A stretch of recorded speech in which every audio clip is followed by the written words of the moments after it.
I was like, man, this is really hurting my feelings, dude. No, it's all right. You don't have to come in. I hung up, started fucking crying, and then he goes on fucking air and lies about me. Fuck you, you fucking piece of shit. Owen Schroyer's dead to me. I mean, he took Snake to the next level. You are a snake. You are a rat. Betrayal is one of the most despicable things there is. You are a fraud. He literally talked to me like I was a crack whore and he was a pimp. He's like, yeah, well, if you're desperate, pay me more, I'll stay. You are a backstabber. You are a handbiter. You are a disgrace. Emotions running hot. Again, decade of work. Totally understand. And if you want to fight, you better believe you've got one. Just wanted to come back for a week and shake his hand and thank him. It's like Anakin Skywalker's become Darth Vader. To be able to lie about us and try to hurt this organization for your benefit. I'm not here to be the villain for somebody's lie. I'm not here to be shit on or stabbed in the back. You think I'm here to be shit on? Do I look like a fucking toilet to you? I didn't realize how upset you were. It's totally normal to go and Nick Fuentes and Ye have agreed to host the War Room. To know that someone who acts like they're your friend is plotting and scheming. And Owen Schroyer is scum. He's sitting there manipulating and wriggling around like a snake, trying to make it as bad as he can. But he doesn't want to be my friend. And make no mistake, for 10 years, Owen Schroyer's been sucking off the InfoWars tit. And anybody fucks with me is going to get the full truth. And nothing but it, so help me God. I really hate him now. Yeah, he's an asshole. You stabbed your brother in this operation in the back, and you're a fucking liar. A bit controversial because on your side, on, the UAP Disclosure Fund, and there's not much slam dunk testimony that can be remarkable statements on kind of finding evidence of legacy programs while working at OSAP. He ended up tossing away torsion, saying, it's a great theoretical. I think the first time, some of the intimate details of the, so they talked about how DOE, that group, and a bunch of legacy programs was Glenn Gaffney. Yeah. If you guys remember that from various reporting, I think it doesn't hold water because it makes the general relativistic field equations inconsistent. Super interesting comments on kind of private contracts specifically. And so they have a contract and they flew me out to where they were located. This roster of kind of the big defense contractors for these big projects, would that roster be pretty thin? It loses its self-consistency. It'll make wrong predictions of phenomenon already. The FFRDCs that were started kind of and then later on, I think maybe a year or two later, actually almost 2 years later, somewhere in that period. Moved on to other projects, like 5D chess, right? Yeah, I guess. When you're just not refined enough, there's just something missing from it. And it cannot definitely be used to creation of a UAP and NHI vehicle, or do you think there's aircrafts that's kind of captured my attention during your time investigating legacy programs? You can't open it up to another one unless there is a need to do that. Particle muscle to bypass all that, and whether it be macroscopic particles or quantum particles, it just didn't reach that threshold. On the book, he specifically mentions how they went to Lockheed Martin. And those be authorized contracts then, or have a transfer of authority? Some duration, a contractor. So Ringelmacher actually did an experiment, and I'm not going to get into it because I don't remember enough of it anymore. And he did. Well, Dr. Davis, thank you so much for sitting down with us. It's been incredibly revelatory, and we're so glad you came this year to give a talk. All right, we're here. Let me know if you could hear me. Funny enough, that kind of is an Akashic meme. When you listen to some of the words that pierce through that montage of Eric Davis eating, we heard Lockheed, we heard contractors, we heard Elizondo, we heard Glenn Gaffney. All those things might be related as to what the hell's going on here. Again, I'm just thinking out loud on this stream, you know what I mean? There's some weird behavior coming from Eric Davis. There's some weird things happening around UAP Gerb and Davis, and with Herrera saying he's getting blackmailed. So I'm just going to explore, just think out loud on this stream, I guess. Hell, you guys can hear me well. Let's shout out the chat real quick too. Yes, we did 2 in 1 day. I was feeling all activated today, so I was like, fuck it, let's just do it. Let's ride the energy when we got it, Oh, Polarity's in the house. Hell yeah, Polarity. And I got to get back to you on the DMs, but yeah, dude, Polarity's killing it. Love Polarity. Montezuma 2 in 1 night. Nice. Hell yeah, dude. Nerd City. Oh, hell yeah. New friend of the show. Bribed with bottomless salad bowl and salad dressing. Maybe. Clipped by Cran. Let's go. Nick N, you're the man. Hell yeah. Beta Divina Yoga. Yo. Hell yeah. That's a bad kid. He's here. Hell yeah. Tracy Scott, the ever lovely. A lovely mod, Stoned Ape is here. Fringe is here. I think it was UFO Comeback Space where Herrera first mentioned this very interesting topic. Looking forward to this one. Yeah, I mean, that's the thing, right? Like, I'm not just pulling this, like, even separate of what Herrera said, like, it kind of feels like something's up with this dude, Eric Davis, right now. Oh, and I even forgot to add one more thing, too. But, like, Michael Herrera also said this actively. Fringe also says, 10 waiting, only 9 likes. Yeah, make sure everyone goes and likes that video. Albert Hoffman's here. Dust Bunny's here. UFO Playlist is here. Hell yeah. Steven's here. Mike Dizzle's here. All right, let's have fun. Let's get into it. I still think Puthoff is the man behind all the mythology. I think so too. A lot of it ties back to him, but let's see what we got on our little slideshow here. They always end up being longer than I had planned. Is there anything more you can elaborate on the Eric Davis and Hal Puthoff stuff? That they're being blackmailed and threatened? Yes, and that's all I can say about that, because I don't want the specifics to get narrowed down to the type of people that I'm working with.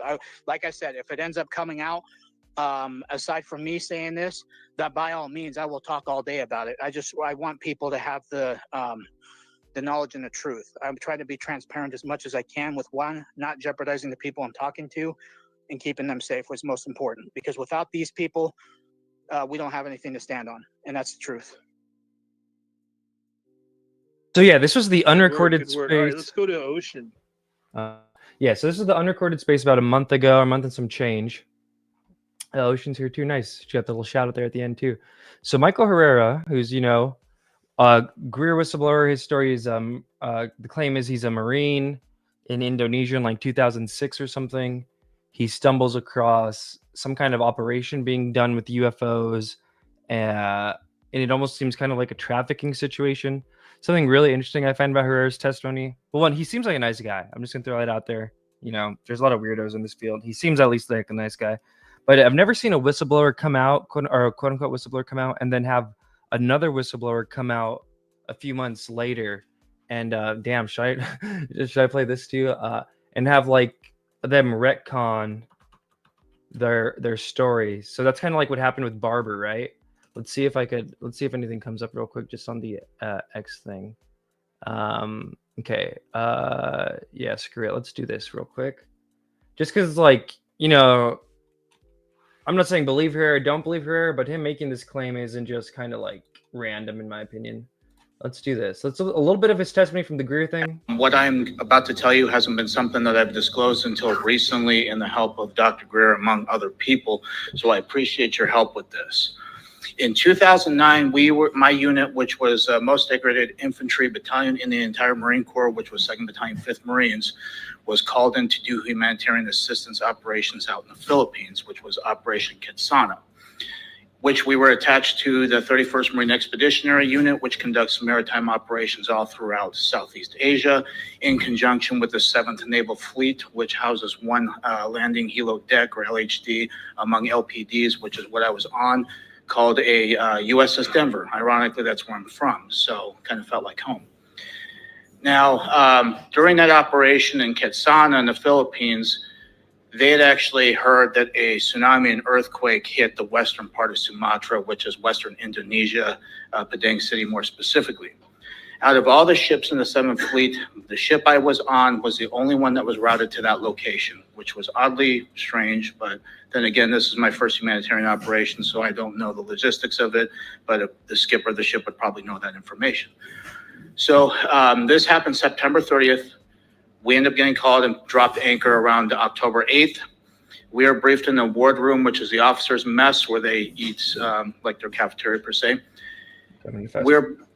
We decided to push forward, and we decided to go down. It was something that was rotating, and it was transitioning between colors like a light matte gray, as well as a dark matte black. So in between, that's what it kept, and it was very smooth. We had all looked at each other as we got online, and we decided to investigate. The further thing I want to say is that I actually took pictures and video of this before we actually trucked down. We had a dump pouch where we basically, if we expend ammunition, we want to retain our magazines, so we put those there. So I dropped my camera in there, and we decided to go down. We didn't have any communications, which was weird, and that was a very odd thing, and it's something. So we're going to leave that there for now, because I already added like 4 more things to things that aren't even on my slideshow. But I think this is kind of worth noting too. So Barber was allegedly there for this to like shortly after the whistleblower protection in 2023, I believe there was a whistleblower conference shortly after the Whistleblower Protection Act got activated, and then there was this at the National Press Club hosted by Stephen Greer. There were several whistleblowers that had decided to come forward in that environment and share their stories. So we were actually sent there on behalf of our employer to look for whistleblowers that we were trying to basically report to the FBI and get arrested, because at that time I was in this weird place between becoming a whistleblower or rounding up the whistleblowers and shutting them up, because there were good reasons and bad reasons. LOL, Logan Paul. Get it, Jesse. Hell yeah. To be a whistleblower. And so you were at this press event red teaming, basically. Exactly. Yeah. You are trying to maybe gather intel on people who might become a liability for the program. Yeah. And you hear Michael Herrera give his testimony. So yeah, here's the other thing. This is where, I mean, and honestly, I don't know, this is just weird to me, but here's where Barber's going to say how hearing Herrera's testimony like changed his life or something. Let's see. Time I was in this weird place between becoming a whistleblower or rounding up the whistleblowers and shutting them up, because there were good reasons and bad reasons to be a whistleblower. And so you were at this press event red teaming, basically. Exactly. Yeah. You are trying to maybe gather intel on people who might become a liability for the program. Yeah. And you hear Michael Herrera give his testimony. And I wasn't prepared for that. So I'm sorry, because you had already seen the ACON. Yes. And then he talked to us what you had Great question, Logan. Hell yeah. experienced firsthand. And then he's getting up there and everyone's like, this guy's full of shit. Well, his was the craziest testimony from that. And so basically this guy is saying in 2009, he's deployed with his Marine unit to the Philippines. Then a small part of that Marine unit, like 8 or 9 people, get actually moved off to Indonesia. Is this right? Yes. And there's a 7 Richter scale earthquake that had just occurred in the area. So it's a disaster zone. This is good. We're going to want to go over this whole thing. Keep going. And he sees this 8-gon, octagon shaped craft, matte black. He describes it as like blacker than black. And it's hovering above the treetops. And his unit starts to close in because he's like, what is this? Jesse's got us with that. And there's a humming sound around it. So not a traditional engine. Yeah. And as they're sort of moving towards it, what he describes as this elite, possibly Department of Energy paramilitary unit with technical gear out the wazoo comes and apprehends he and his team. I say, and they have bioscanners and they have all sorts of technical gear. They're threatening this team of Marines and they're saying it's easy to get lost in the jungle, right? Yeah. They were actually 2 of the guys. We're actually talking about either, hey, should we smoke these guys right now? You know, that's what they kept saying. It was kind of feeding more into the fear at that point because, again, I don't know who these guys are. I know they had American gear. They had American sidearms as well. If these guys have actually taken an oath like we have, and then why they're going against people like us and even willing to kill servicemen who just even stumbled onto this, it just blows my mind, and it's very sick. And so Michael Herrera comes back to the U.S. He's shocked. He actually does a little bit of press around this because he's like, this is ridiculous that this is being hid to the American public. And then somebody back channels to him from the program and said, chat, what are your thoughts on Michael Herrera and on Jake Barber? Curious what the vibes are like. As actually the reason that elite squad was there and they were there next to that craft is because they were transferring psionic assets for the program. Yeah. And so this was a human trafficking operation where they were taking people, putting them in pods, loading them onto these craft, and then that craft was taking them back to the US for use. We back channeled it. That was us. We back channeled that. That was you. That was me. Oh, back channel. I didn't even notice they were saying back channel on this. That's pretty funny. God. So when that happened, we were able to corroborate at least 3 key things. One, that those type of paramilitary units do exist because guys from our group get recruited and offered jobs to go exercise our skills elsewhere outside the U.S. I have never done it. I've never been part of those teams. The other thing is the description of the craft is exactly what I had seen before and my team had seen before, except he claimed this one was like 300 feet in diameter. Never seen one that big. The other thing were the containers. He described the containers at the time as being used for transporting drugs. He was just speculating. He wasn't lying, but he assumed that they were there, must have been transporting drugs because he saw these units on the roofs. Well, those units were, those units that they used are consistent with the workstations we use when we're out on the range. They're mini split HVAC systems that are used up there because. Okay, so really, and basically what I always found kind of sus about the situation was Barber was like, oh, when I heard her story, like it made me flip. And then what the whole point I was getting to initially was like, I've never seen a UFO whistleblower, quote unquote, come out and then have like another UFO whistleblower come out a few months after them and say like, oh, part of their story's true, but part of it's not, and we're gonna like retcon it and rewrite part of it. So that's kind of here, this last little part on that, and then we'll get back to the actual slideshow. Brian was there at the time with us in DC when this happened, and we talked about this. Shortly after that is when Herrera went on his show, and the thing took a kind of a dark turn because the term human trafficking was slapped on this thing, and when you hear that, you think of slavery and sex trafficking and all these things. And it's my understanding that's not at all what goes on in these operations. It's no different than someone setting up any other type of business, and the people come willingly. The people that work in these programs, it's a great job. It's fun. Some of them have known their whole life that they have this intuition or this special. Right? Isn't this weird? Like, I'm not trying to throw shade at anyone, but just kind of this whole like, oh no, that it's not human trafficking, bro. They love it, bro. Like, what? Welcome to Disclosure 2025. Like, yeah. Talent, and they're socially awkward or have other pathologies, social pathologies that they're dealing with too, that somehow seem. The retarded gay natives, they just love it. They love being trafficked to America. If they love the money. It's like it plays into this. So it's like not all the people that are talented in this way are normal in every other way. It's like God created some balance. So when they can come in and get involved in this program and have food and shelter and be treated with respect and make money, like if you went down there on your high horse representing the United States and morality and went in and tried to liberate these people, they'd be like, get out of here. We don't want to be liberated. This is our job. Can I play devil's advocate for 1 second?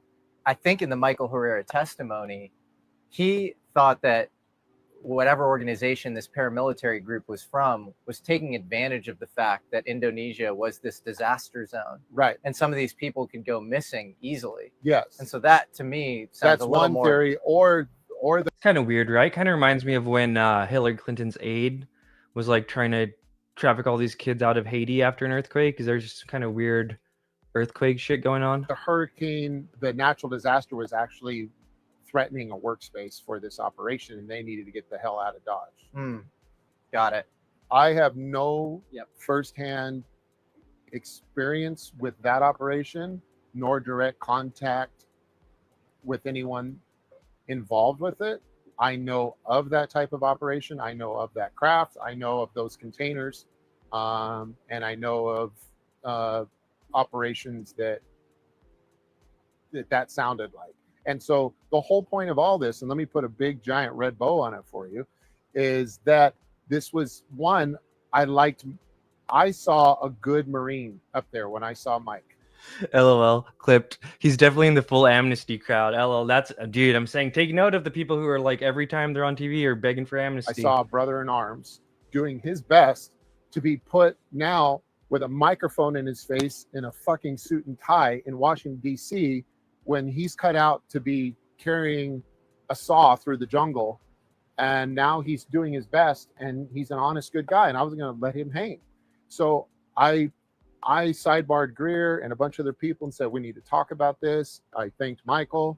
And I have been loyal to him throughout the process and trying to help him as much as I can get support for this, while also trying to stay low key to figure out where the problems and landmines are with this issue. Oh yeah, a lot of landmines around these parts, bro. So yeah, that was basically just to prove the point of like, Herrera's not just kind of like a random person. You know what I mean? It's not like OpenEye on X saying this or something. So let's play it back again, what he had said. Is there anything more you can elaborate on the Eric Davis and Puthoff stuff? That they're being blackmailed and threatened? Yes, and that's all I can say about that because I don't want the specifics to get narrowed down to the type of people that I'm working with. Like I said, if it ends up coming out, aside from me saying this, that by all means, I will talk all day about it. I want people to have the knowledge and the truth. I'm trying to be transparent as much as I can with one, not jeopardizing the people I'm talking to and keeping them safe was most important because without these people, we don't have anything to stand on. And that's the truth. Damn, Stone Ape is cold. I'm not bald. All right, let's go to Ocean. Oh shit, I forgot that. I left that out. I'm not bald. I interacted with a UFO and we fell in love. My hair fell out and I never saw her again. Damn. Yeah, there's like a weird kind of a lot of bald men in the field, I guess is a good way of saying it. I'll clarify too, because I didn't get the earlier part, because Herrera came in and said that. He kind of said it with a sense of urgency, like he was concerned. And I still have to go through his Rouse Coulter interview and clip, because I'm sure I get the vibe that he's probably dealing with some of the weird gang stalking that I covered with my stream on CIFA, which is going to come up again here. But he had said that Puthoff was being threatened and his family was being threatened, and that Eric Davis was the one being blackmailed, right? So I just think that's kind of important to note. Per Herrera, per his info, Puthoff wasn't being blackmailed, but Eric Davis was being blackmailed with something, allegedly. All right, so let's look at some of the other stuff. There's just some weird shit happening right now. There's always weird stuff happening. Like this op that I'm about to describe right now happening right now is like always happening. But sometimes all these like disparate parts are connected. I'm just gonna play this again real quick too. This clip we got. When he tells you something, it is Lue absolute gospel truth. And for those who know Eric Davis know why, because he's got this interesting little personality quirk about him where it's almost impossible for him to lie. He is hyper smart. He's almost savant. In fact, if you were to ask him to lie, he wouldn't, because there's no purpose in it. He's a bit like a human Cray computer, a mainframe. He's brilliant.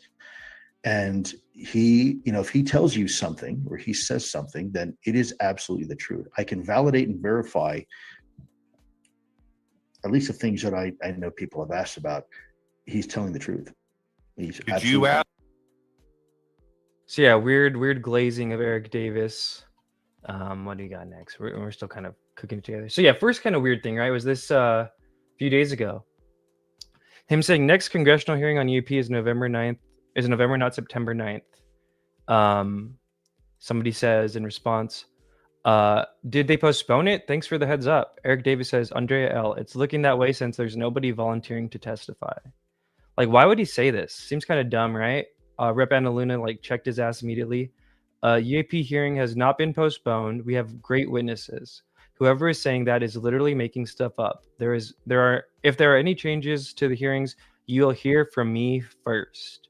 So isn't this interesting, right? Let's just run with the premise. Maybe he is being blackmailed. Let's look at his actions and see if they're weird and see what could be inferred from like who could be the one blackmailing. Who benefits from him like obfuscating and being weird about this hearing, right? Well, if you remember, one of our good friends, friend of the show, Lue Elizondo, has kind of had his own issues with hearings and getting there and testifying, and Luna. Let's see. I've reached out to some of the biggest names in UFO lore, okay? They all got skiff flu, and we call it skiff flu, meaning like the day that the skiff was open that we reserved it, we're like, we're here, like, come on, come brief us.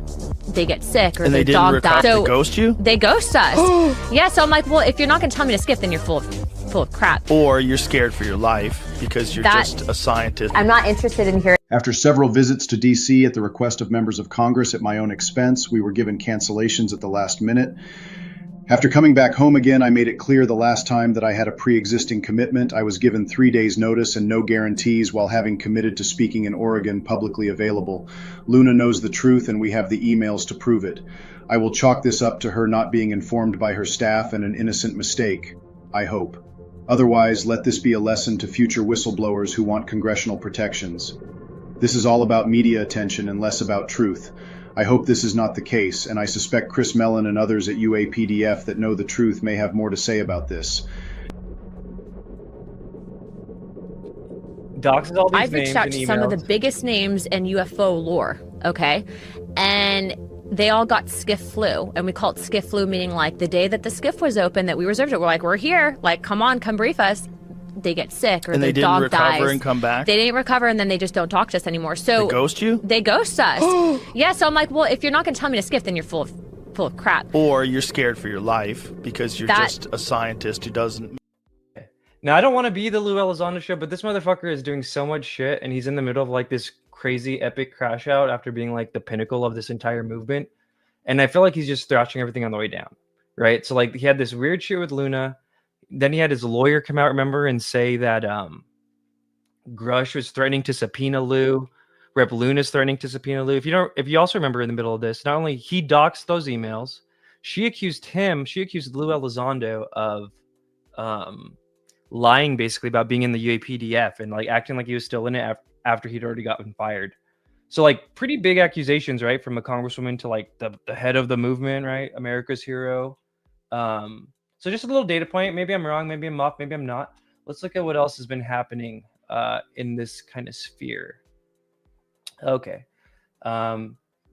So this was interesting. A bit controversial because it says, Teresa S., there's no such thing as ARVs, and I say that having active security clearances and having worked for or advised the OSAP ATIP rebooted ATIP and the UAP task force. I have no idea who UAP Gerb, nor do I care.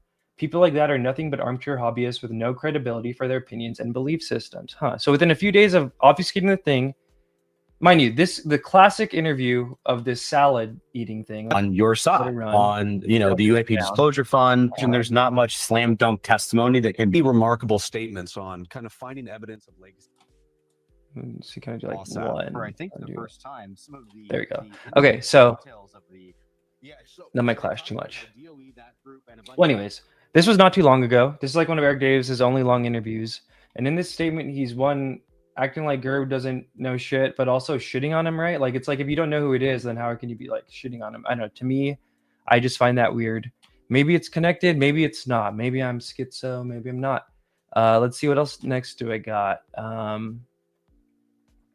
Oh, so yeah. So Gerb responded to this. Let's see what he says. Is this going to take me? Okay, here we go.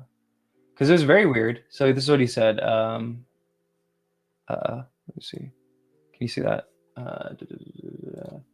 Let's go down a little bit. All right. With all this drama surrounding Eric Davis, I have zero care what he doesn't know who I am, or even though this is sitting across from. Okay, sorry. With all this drama surrounding Eric Davis, I have zero care that he doesn't know who I am, even though this is us sitting across from each other in November 2024. What I do wish to know are all the details Davis and Puthoff apparently have surrounding the most famous case of alien reproduction vehicle of all time, the 1988 Flux Liners. Off air, following the interview, I brought back up the subject of ARV with Davis, flashing him a notebook of mine that has an image of a Flux Liner on the cover. Upon seeing the image, Davis stated Puthoff, and presumably Davis himself, had interviewed primary witnesses with Brad S. from the 1988 Norton Air Force Base encounter. I tried to press further, but Davis either ignored my questions or didn't hear them. I interviewed Brad S.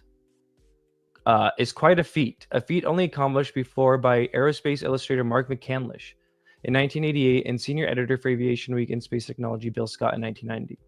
Brad is hellaciously hostile, multiple times telling me the late McCandlish was an ignorant fool and I would end up like him if pursuing leads on the Flux Liner ARV. And I'm pretty sure that guy was killed, right? So he's basically saying if you keep pulling on this ARV thread, which is alien reproduction vehicle thread, Gerb, you're gonna die, basically, is what this guy is alleging, telling Gerb.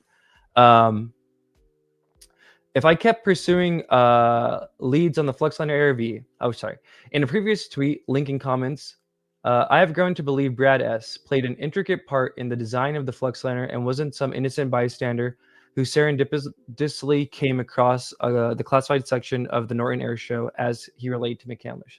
So my question to Puthoff and Davis, and likely their entire OSAP crew are there meeting notes from the interview? Presumably this interview occurred post-1990. Was Brad S. hostile and warned of your deaths, or did he speak openly about the incident? Were any valuable leads extracted from this interview?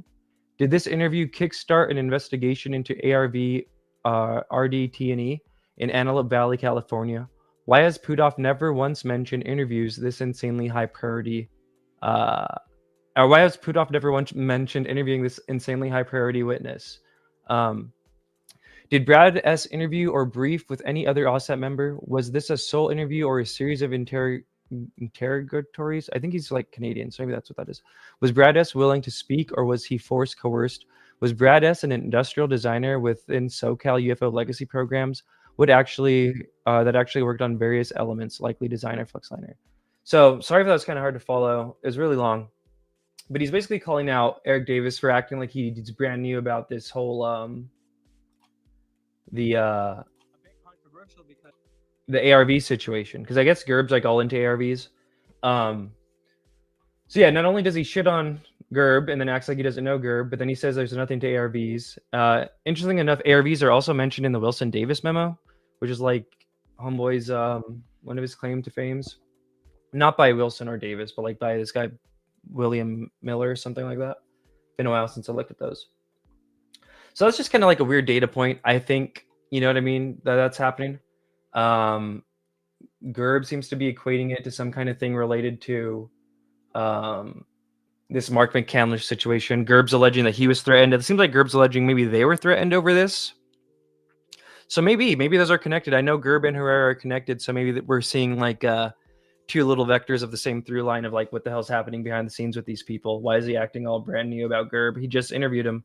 They just had an iconic interview. You know what I mean? Oh, and real quick, we had a super chat.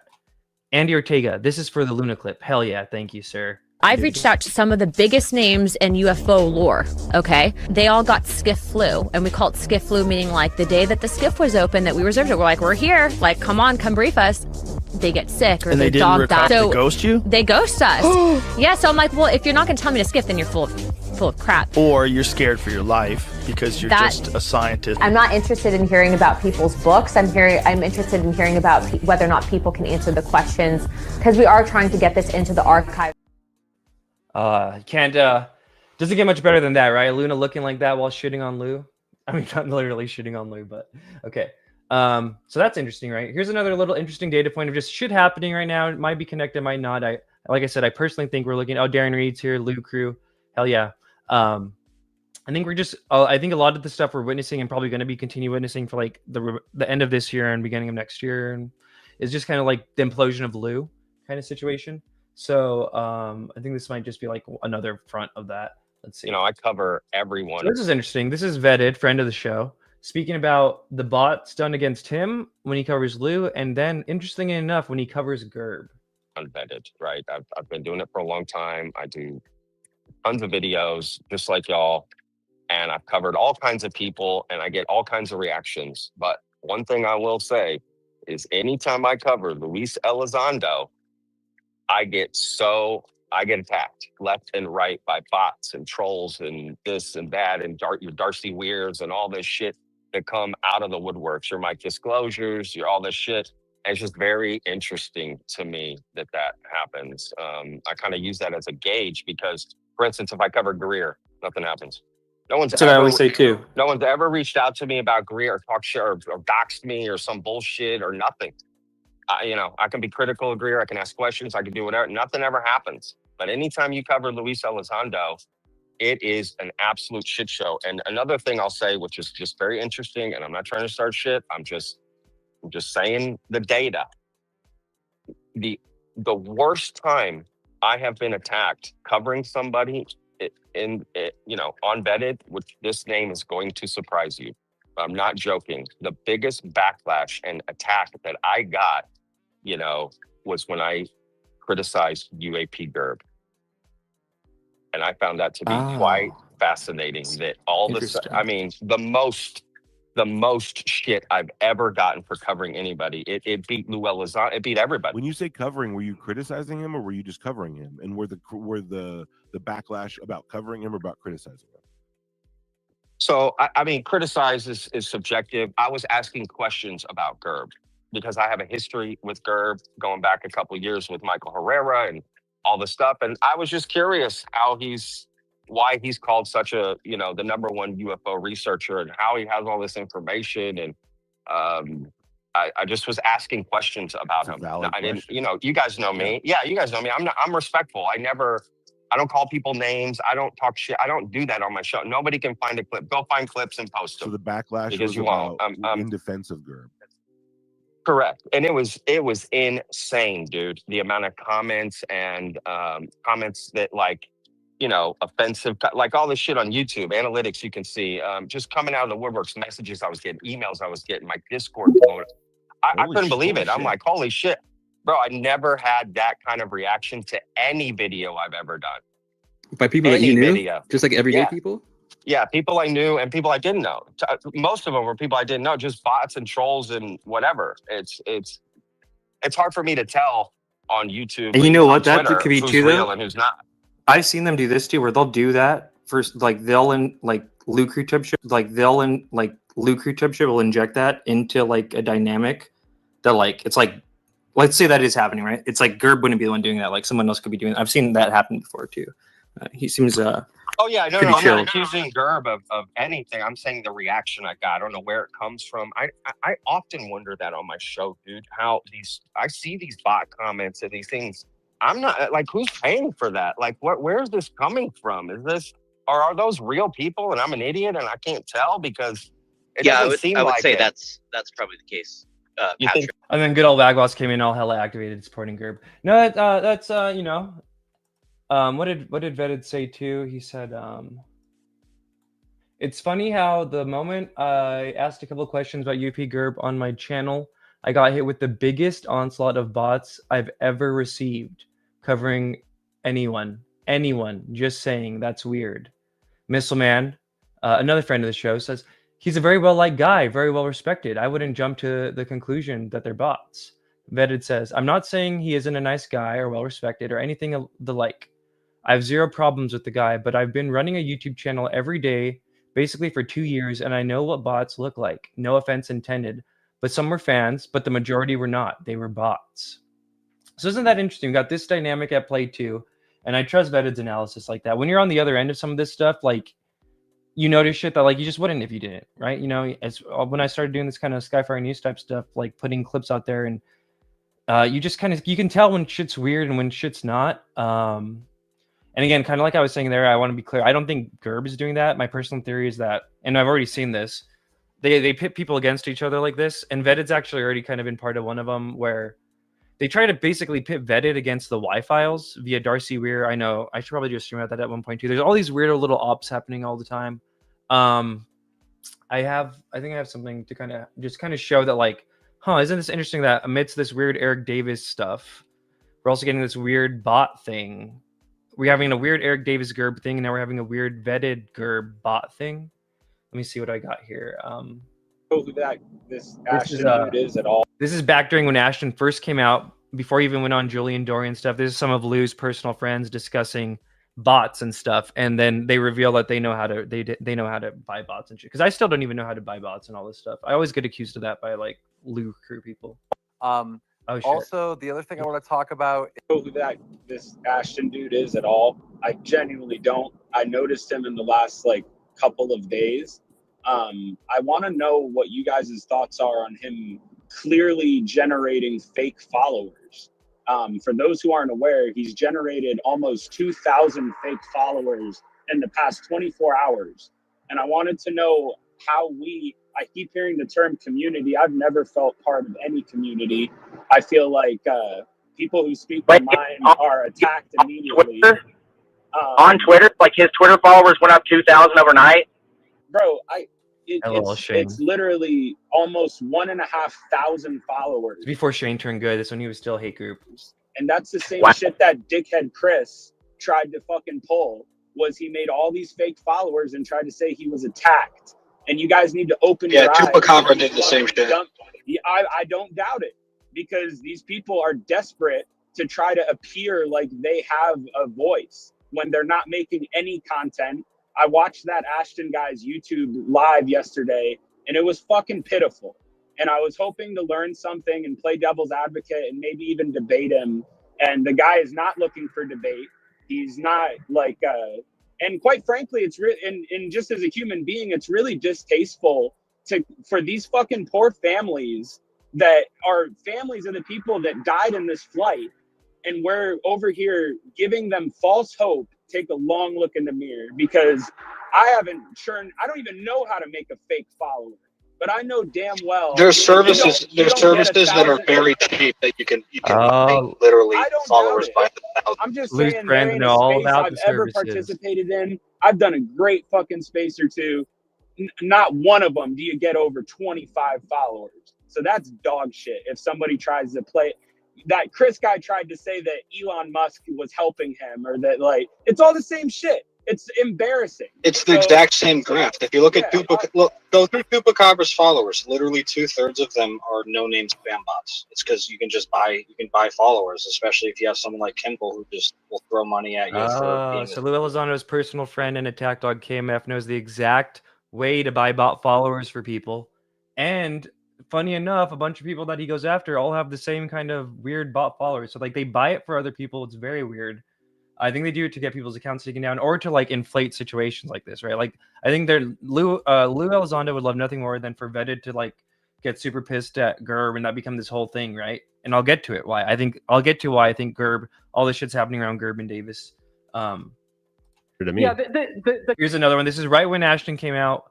We did a space because love hate Ashton, right? He was new. That case I do find interesting. Videos I don't know about. But the same hate group went after John Venture. I should do a stream about that at some point. The first dude to ever talk about any kind of UFO relation, MH370. Anyways, love, hate Ashton, Danny Jones and Julian Dorey. I had never seen them have a gotcha podcast, and they both did, right? And they were both influenced, in my opinion, to do that. And here's another example of that, where Darcey Weir, a name again that already came up. I don't even hate the guy, but his name just comes up in all this weird shit. Was seeding this idea of bot followers, right? The comments are your whole bot campaign, pal. I was warned about this. My bot campaign, guys. An hour or two into the thing. Let's talk the bot same campaign. thing to Dan. That's the first time. Who seeded that? Like that you're gonna get hit with bots, because they do buy bots for people. So I'm just curious. I had multiple people in my DMs, and I will put one name on it. The guy Darcey, who was here earlier, he hit me up about That's interesting. an hour and a half into the video and said, "I hope you know what's coming next." And I said, That's "What are you interesting. talking about?" And he explained it to me, and it was Crazy. right. Here you go. Here we are. They're here. Sunny Sunday. This has become a teenage drama. Oh yes, it is. The counter intel agent blackmailing scientists. Very teenage drama. Love that. Love it. Okay. Here's another one. Here's good old Keemstar. I'll let it ride and then I'll kind of explain it. I think he explains it right, but let's see. Also, the other thing I want to talk about is uplifting tweets. I'm not really sure if that is a person that's like identified as a person in this hate group, but I have been on Twitter since forever. I've been in this entertainment space forever. And anybody that's admitted to botting accounts on any social media platform, let alone Twitter, would be permanently banned forever. And the fact that his account was unbanned is very, very suspicious. Might be the biggest red flag I've ever seen on all of the internet. And I've covered stories in every section of the internet for the last decade, and that is like so mind-blowing to me, especially since it's not like a celebrity that came back. It's a $5,000 follower account that came back. All right, so let me explain what happened here. One of these little Lue Elizondo UFO hate group people uplifting tweets, this guy here, who Lue goes to amusement parks with every year and hangs out with IRL every year, who made these weird posters for this weird CIA op protest that they did in New York. And he also does the thumbnails for Weaponized and The Good Trouble Show and a lot of the UFO Disclosure Industrial Complex media assets. He admitted to buying bot followers to harass a terminally ill cancer patient that had just recently begun questioning publicly Lue Elizondo, right? This is when Keemstar and the whole Skyfire News thing was happening, and Keemstar, he had just came in kind of to the scene. He's like, okay, we're going to handle this stuff. People don't believe this. People always think like that person. Oh, this is just dumb drama, da-da-da-da-da. He's like, I'm going to handle it. I'm going to call my contact. He calls his contact at X, who he's known for like a decade plus, who's worked there since I think 2008. He's his go-to guy anytime some shit like this happens or anything like this, right? The guy says, okay, we'll handle it. Da da da da da. They get the account taken down because you can't buy bots, right? It's like against, apparently it makes their company's value go down or whatever. Everyone's like, okay, cool. A few days later, the account's back, and Keemstar calls me and Tupa, and he's like, I've never heard him like this before or since. Like, he's actually sounded like shook and like what the fuck's going on? Because he said he called his Connect back and was like, hey, why is this account back? Like, this makes no sense. And his Connect, who he's had for 10 plus years, said he has no idea and that this is out of his pay grade, and he's like blocked off from it. And this never happened before, ever. So that's why he doesn't really convey it as well here. I mean, you could kind of sense it here. But when he called me and Tupa, like when he first like found this out, he was like, what the fuck's actually going on here? Because like, why does this random ass account that has like only harasses people is able to do this shit and buy bots, and just they're able to get undone? And again, his high level executive Connect at Twitter was like, I don't know what's going on here. So I'm gonna play a little bit more of that. Would be permanently banned forever, and the fact that his account was unbanned is very, very suspicious. Might be the biggest red flag I've ever seen on all of the internet. And I've covered stories in every section of the internet for the last decade, and that is like so mind-blowing to me, especially since it's not like a celebrity that came back. It's a $5,000 follower account that came back after admitting to botting. Like, that is like the biggest. I'm sorry, this is so astronomically out of the norm that I don't know why they would ever do that, but that's something that's definitely going to be investigated. Love, hate Keemstar, right? Whatever, how you ever want to feel about him. He's been around the fucking internet field for like, what, 2 decades now almost, or some shit. Like, I don't know. People can choose to ignore the data points in front of them if they want, but this shit ain't normal. Okay, what do we got next? Then I'm going to go through some Eric Davis clips, because I went back and watched the interview. And I just found some of this stuff I just found interesting, especially in the context of, like we had said. And maybe I'm going to add that to this media thing so we could. Oh, real quick, I did have this little edit here of Gerb, I don't know, or Gerb. I'm still not sure how to say his name, and I apologize for that. I mean no disrespect. Anyway, UAP Gerb went on Chris Ramsay, and they spoke about Lue Elizondo, but it's not something that UAP Gerb said. Yeah, I don't know. Thought that was kind of funny. So this is some of the interview, right, that they just did. Well, okay, maybe now it's almost been about a year, but still, the iconic salad interview, and it's just some things that kind of perked my ears in the context of all this. Let me see. I want to play that too again. In the context of these blackmail allegations, right? Like, why would Herrera say this? Why is Eric Davis lying and acting all weird? Is he getting blackmailed? Is he not? I guess I'll just play this real quick. To appear before Congress under oath, would you willingly do that? Would you testify? I would have to get advice from a lawyer first. Very smart answer. Yeah, I'd have to get an advice from a lawyer who has a background in that particular issue, because DOD can come after me and the IC could come after me. They could prevent me from getting a job again by making sure that I don't get my security clearances passed. Or See, so to me, this is like an echo away of a motherfucker begging for amnesty on TV, right? He's not overt about it like Lue and some of these other people, like crying on Joe Rogan, being like, we got to have amnesty before we can't have disclosure without amnesty. But like, you could feel that it's an echo of it, in my opinion. I just thought, let's see what else do we got here. what happened to Dave Grusch after he filed his whistleblower complaint? It was before he ever testified. Right. What happened to Dave Grusch is he got harassed and intimidated, both him and his wife. He got harassed by someone in the National Reconnaissance Office, and then he got physically harassed at his home and in his vehicles by people unknown. And then somebody leaked a PTSD episode he had, because remember, he's a war veteran, and he was in the combat field, and he suffered PTSD and was going through a crisis with his wife. And somebody decides they're going to illegally go into his private medical files, violate the HIPAA law, and release that to the news media so that they can attack his character. And there are a lot more lawyers at this point on your side, on the UAP Disclosure Fund, and a number of other organizations have spun up to offer pro bono legal support to whistleblowers and people being harassed. Do you feel any better than? Do you feel like it's safer now than it was when Dave came out? Possibly, I think so. Yeah. I just have to have a lawyer tell me, look at the situation, look at the circumstances under which. Okay, yes, and let's not forget, again, this is all in the context of this shit. Is there anything more you can elaborate on the Eric Davis and Puthoff stuff? That they're being blackmailed and threatened? Yes, and that's all I can say about that, because I don't want the specifics to get narrowed down to the type of people that I'm working with. Like I said, if it ends up coming out, aside from me saying this, that by all means, I will talk all day about it. I want people to have the knowledge and the truth. I'm trying to be transparent as much as I can with not jeopardizing the people I'm talking to, and keeping them safe was most important, because without these people, we don't have anything to stand on, and that's the truth. All right. Good word. Good word. All right, let's go to. Okay. I got 2 more clips from this Davis interview that I found interesting. But yeah, just interesting that he's fully aware. Like, there's some stuff about the Grusch harassment stuff towards him that I wasn't even aware of.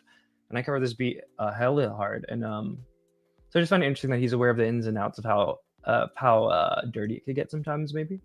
Maybe that motivates some of his actions today. There would be no need to brief Bush on the P that was involved. So okay, this one's interesting, and it's going to be more interesting once we get into the why I think this is all happening with Gerb and all this shit, and ties in with Lue and all that. Well, it's spoiler, it's connected to the CIFA stuff, right? That's even go watch my CIFA stream. But I find it interesting that he knows all about some of the phrasing he uses here, regarding shell companies and like kind of laundering money type shit. It's kind of interesting when you consider the circles he was running around in 2003 and that like MZM, and there was like kind of weird shit going on with CIFA and MZM and defense contractors laundering money and shit like that. He would never know. He would just hear about the evidence that recorded that event happening, and it happened at a military base. And so there you go. And speaking of those PEDs, yesterday you also made some super interesting comments on kind of private contracts. Specifically, I think you said source contracts. Sole source. Instead of putting out a project up for a contract bid, an RFP. Yeah, you have to issue either a broad area announcement, which is how Bigelow Aerospace applied to submit a bid for the OSAP contract. So it's either a request for proposals or a broad area announcement. And if you do that, then you're going to severely compromise the security of an SAP. So they don't do that. You don't invite different companies to see the specs of the program, the outline and the specs and the deliverables expected over the period of performance expected in the RFP or the BAA. Instead, the government agency has the contract guy and the program manager guy and maybe one other authority over all that. They're gonna call up their favorite contractor who they know or believe could successfully execute the project. And they'll say, okay, we want to give you a contract. Here's how much money, and here's how many years we're going to pay you. And the company's stupid, they'll say no. If the company's smart, they'll say yes. And generally, the Beltway bandits and the legacy aerospace industry are not stupid. They need money, so they will always say Would yes. those be authorized contracts then, or have a transfer of authority? Those sole source contracts, would they be traceable? No, usually they set up a front company to pass the money through. So this roster of kind of the big defense contractors for these big projects, would that roster be pretty thin? Only a couple entries there? And I don't know. I do know from the aerospace company that I interacted with quite frequently during the OSAP. They did go to the government customer. It wasn't always the CIA, it was Air Force at times. So I think the money is transmitted through a pass-through company, but they know very well who their government customer is. The government customer knows very well who they are and that they have a contract. So I think the fact that the money goes through a hard to audit channel Kind of like MZM, huh? Kind of like what MZM was for Lue back in the day. prevent the two from talking, because the program does get contract monitoring and contract oversight from the government customer. So they will exert that authority over the. I wanted to ask you about Dave Grusch. One more over here. This one's about Glenn Gaffney. I think one WinPack. Because the Glenn Gaffney stuff's super interesting. If you're not familiar, this is who, like, basically Lue Elizondo and Chris Sharp and Matt Ford are accusing of. Actually, you know, maybe I should play this first. Let's play Chris Sharp talking about his article about Glenn Gaffney, because this was kind of a big deal. Actually, this might be. Let's do this first. Thanks, Joe. Does any branch of the United States government or defense contractors possess technology? So there's documentation that I believe was submitted for the record that was approved for release by the U.S. Pentagon, by the Department of Defense Office of Pre-Publication Security Review, and it states one of the reasons why my predecessor program, OSAP, was trying to collect material of unknown origin. Was it successfully collected? It was not. What happened is that there was an aerospace contract company that requested to divest itself of the material that was collected in the 1950s. Unfortunately, that didn't actually occur. So let's dive into that. That's the Bigelow Aerospace, correct? So yes, sir. There was a journalist, Christopher Sharp, who said that there was a transfer between Lockheed Martin, Bigelow Aerospace, and the CIA allegedly blocked this. Can you describe that? What I can say is that it was blocked. Why it was blocked, I can only surmise. I was part of some conversations later on with some of those contract personnel where they had told all of us that is accurate.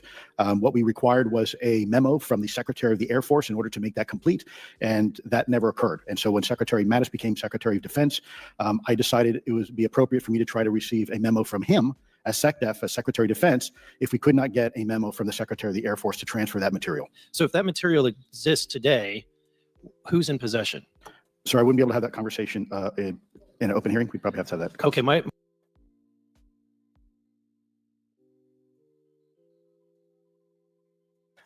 here's Chris Sharp, the journalist, talking about it real quick too. And then I think with my next article also, I doubled down on that. And then I also named Glenn Gaffney as well, who was the alleged person who blocked the deal between Lockheed Martin and that element of what would have been the Bigelow team, let's say. And so that, a lot of people knew Gaffney's name, and he was like Voldemort, you never shall mention him. So mentioning that name in an article was like a really, really big deal. And, when I put that article out, a few people were like panicking, saying you were UK, or you should have done that, or consult with a lawyer.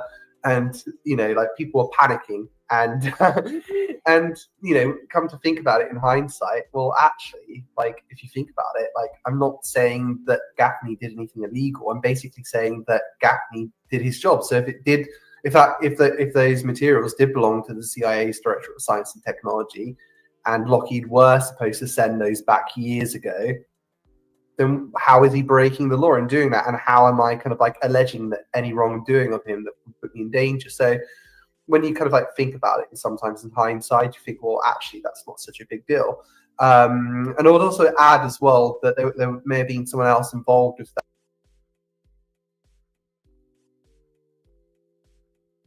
I don't think I'm gonna play the whole thing, but what's another data point? If you guys go watch my the first CIFA stream I did, kind of, because this Glenn Gaffney story is also related to when Matt Ford had his weird street theater experience, where I'll just summarize it. Basically, this story is about to come out. Matt Ford is in the back channels with Lue Elizondo. Lue Elizondo tells Matt Ford, "Oh, you might be honeypotted for this story coming out," which I just think is just pure street theater, psyop shit. That night after the story comes out, Matt Ford goes to Las Vegas. Somebody else is paying for the hotel. And when he's at the bar, he basically has one of these street theater things that I've been documenting in the community that keep on happening, and they keep on happening around Lue and keep on happening around Lockheed Martin shit, where it seems like people come up in your real life and will say shit or drop shit or intimidate you. It's happened to Amy Eskridge, it's happened to Anjali, it's happened to Allie Clark. So I just find it interesting that the street theater thing was in relation to this Glenn Gaffney situation. And what was I gonna say too? Fuck, I forgot. Okay, we'll just get back. So that's all the pre-context for listening to Eric Davis talk about Glenn Gaffney. Oh, another thing too about that whole street theater thing with Matt. So somebody comes up and starts mentioning Lue Elizondo and articles to him, and then Matt Ford says he's in the back channels while it's happening, saying hey, this is happening, is this weird? And basically Lue and all the rest of the Signal group say, oh yeah, you're totally being honeypotted right now, and you're totally being pressed on, which is another running theme in all these street theater things I've collected, is Lue Elizondo seems to be on the other end of it, validating it, right? For example, with Allie Clark, it's getting in the weeds, but this is the info, right? It's the fucking gutter. With Allie Clark, when Allie Clark tells Lue, hey, I had this weird experience where, Well, so Allie Clark went to dinner with Lue Elizondo. They're speaking about someone in particular from her past that Lue Elizondo was very curious about. Allie Clark then goes to a bar that night. She tells Lue Elizondo what bar she's going to. When she's at the bar she's going to, she sees what looks like to her like a clone version or a younger version of the dude she had just been talking about with Lue. She kind of freaks out. She tells Lue Elizondo this, and instead of Lue saying, "Hey, you're crazy, you're this, you're that," he says, "Oh, like I've heard of this before, and you should watch the movie." Fuck, what was the movie? It was some faded movie, like Lawnmower Man or some shit. Very weird, but not like in no way like trying to tie it down. Same thing with the Matt Ford thing. In no way being like, "Hey, no, that might just be a random lady or random dude at the bar." Anyways, sorry. So this is gonna go kind of long. Fuck. No, not too long. Maybe. Okay, let's see. All right, so here's Eric Davis and Glenn Gaffney. So just there's weirdness about the Glenn Gaffney story. I don't know what's going on there, but let's see. Oh wait, oops. I think one WinPAC member recently mentioned kind of as a gatekeeper of legacy programs was Glenn Gaffney. Yeah. If you guys remember that from various reporting, I think Chris Sharp touched on it as well. Did you ever interact with Glenn Gaffney?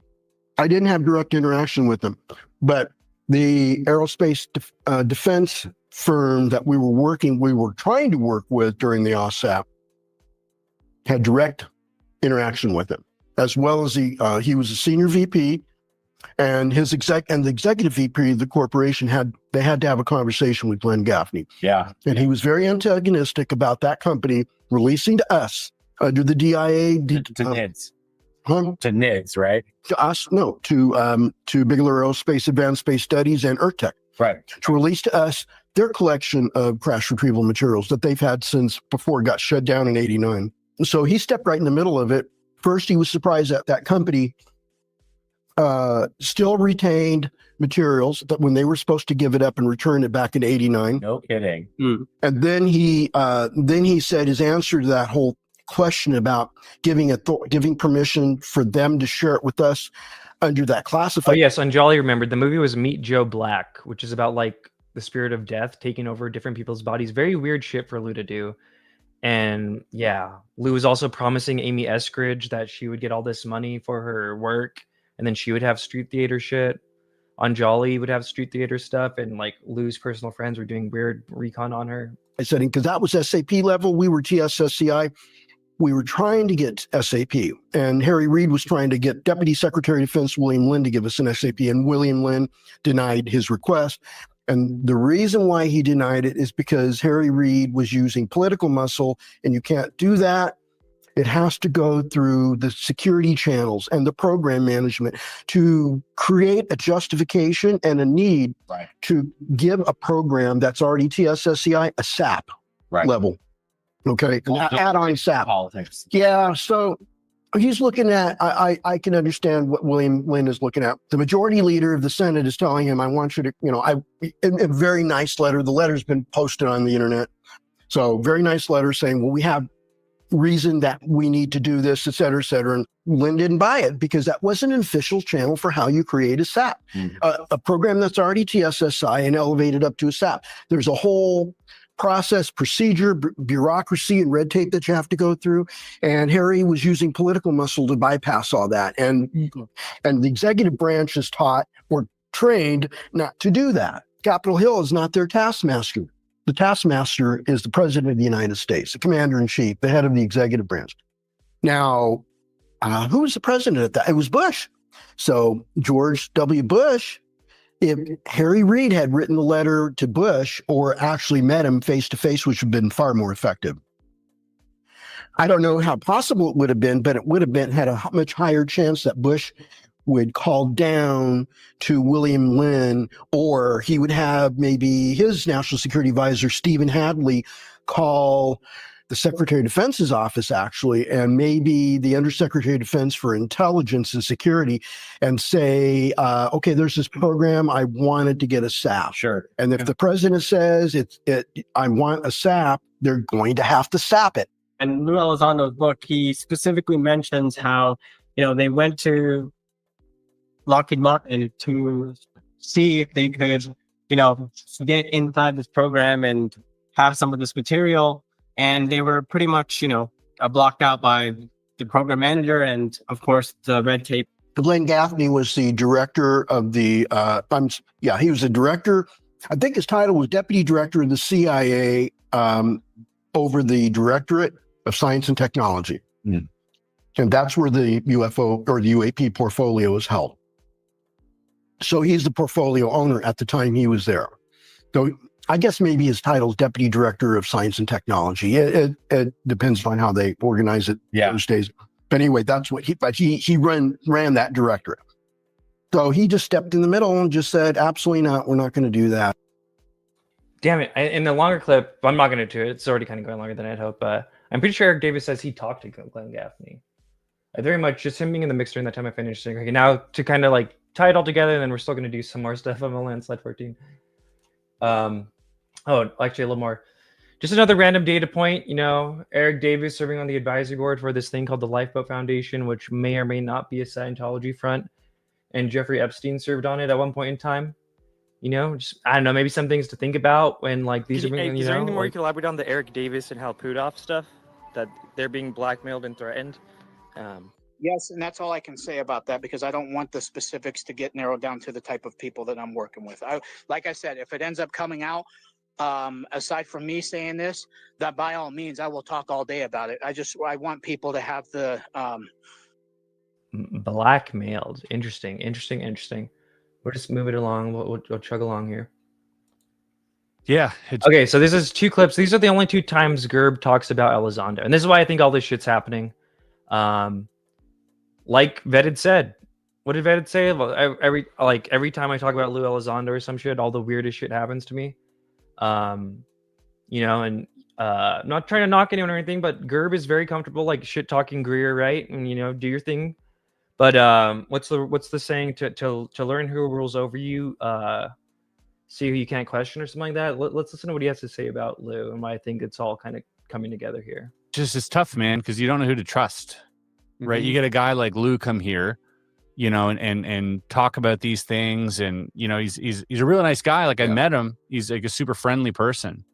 But from his background and from everything else, like, I don't know if I can believe him. And that's just the state of things. I don't know. Like he's been proven time and again to have said things that turned out to not be true. Yeah. You know, so then you have to start asking yourself, even though I like the guy, even though I think he's, you know, a nice person and means well, man, like, can I even believe a word that comes out of his mouth? And this happens, you know, and I don't want to be paranoid, but I'm also facing the reality that these programs stop at nothing to confuse you, to, you know, to remain completely aloof. Well, yeah. Lue did previously work at the counterintelligence field activity. So I don't want to get involved in the drama there, but I do think that is something for people to. And neither do I, but I'm not attacking this, but Right. I'm No, coming absolutely. at it from a very pragmatic point of view. And if Lue were sitting here, I'd say the same thing to him, that like, although I think you're a nice person, you've been nice to me. I now know that I might not be able to trust you when it comes to these things because you might be doing your job. Yeah. And I just got to step away from that a little bit. And especially in this field where there's so many psyops and psychological right. warfare. I mean, recently with the Wall Street Journal piece and the Yankee Blue. Hey, if Yankee Blue. Wall Street Journal, that we can talk about that. We can talk all we want about Wall Street Journal. I'm not trying to knock Gerb or anything. I'm just saying, what can we talk about? What can't we talk about? I've never spoken to Greer. I don't plan to. He and I don't have a good relationship. He called me an intelligence asset. So I'm not too, and he's also hurt many of my friends. So I'm not too high up on Greer. I think that he kind of has his own vested interest in a lot of the testimonies he receives. I think he treats whistleblowers that come to him like his whistleblowers. Yes. Instead of their own autonomous people that should be directed to, you know, people like David Grusch to disclose to, or Senate Select Committee on Intelligence. And so I think it's very complicated, but I'm not a huge fan. I don't really like being called an intelligence asset or him hurting my friends. No, there's definitely. And again, I'm not trying to stir shit, but if you watch this full interview, like Gerb could talk a lot of shit about Greer, a lot of shit, probably 40+ minutes worth across all the interviews I've seen. Maybe that might be overestimated. Some personality quirks there. But what I would like to see is, you know how he always calls out Lue Elizondo.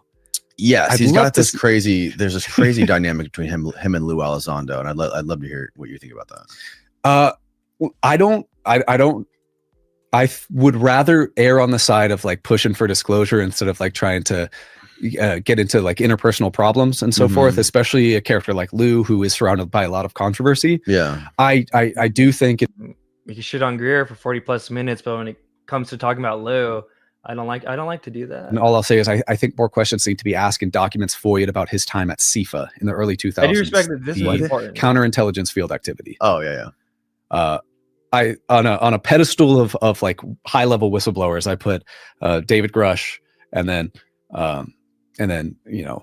others. But okay, again, I'm not trying to talk shit on anyone. I appreciate Gerb for saying this CIFA shit because I do think it's part of the reason why everything's happening that's happening right now with him.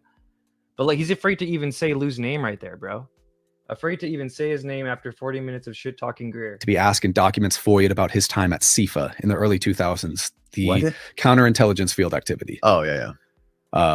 I on a pedestal of like high level whistleblowers, I put David Grusch and then others. But I don't like to engage in the drama. But I can't even say his name. But then we'll do the time old true classic of let's call it drama. Is it drama if you can't even say his name right there? Is that drama? You know, I'm not trying to make it seem like anything at Gerb. This is more just to like the broader conversation of like this community and stuff like that. Like, people love to be dumbing shit down to drama that they're like actually afraid to talk about. You know what I mean? I just think that has to be worth noted. I appreciate that Gerb did say this about CIFA and shit because this needs to definitely be looked on. But like I said, you know, like you can talk 40+ minutes about shit on Greer and no one will give a fuck, right? Like, you know what I mean? Can't even say Lue's name right there, dude. Get into like interpersonal problems and so forth, especially a character like Lue, who is surrounded by a lot of controversy. Yeah. I do think, and all I'll say is I think more questions need to be asked in documents FOIA'd about his time at CIFA in the early 2000s, the counterintelligence field activity. Oh yeah. I on a pedestal of like high level whistleblowers, I put David Grusch and then others. But that's what I'm saying. People want to give me and Tupa shit, right? And I like Gerb still. I like Gerb. I appreciate great content, great editing. But like me and Tupa wait in the fucking gutter, bro. That a lot of people don't want to. A lot of people know it's fucking dirty and messy down here where we are. This is how you parse the fucking truth in this field, right?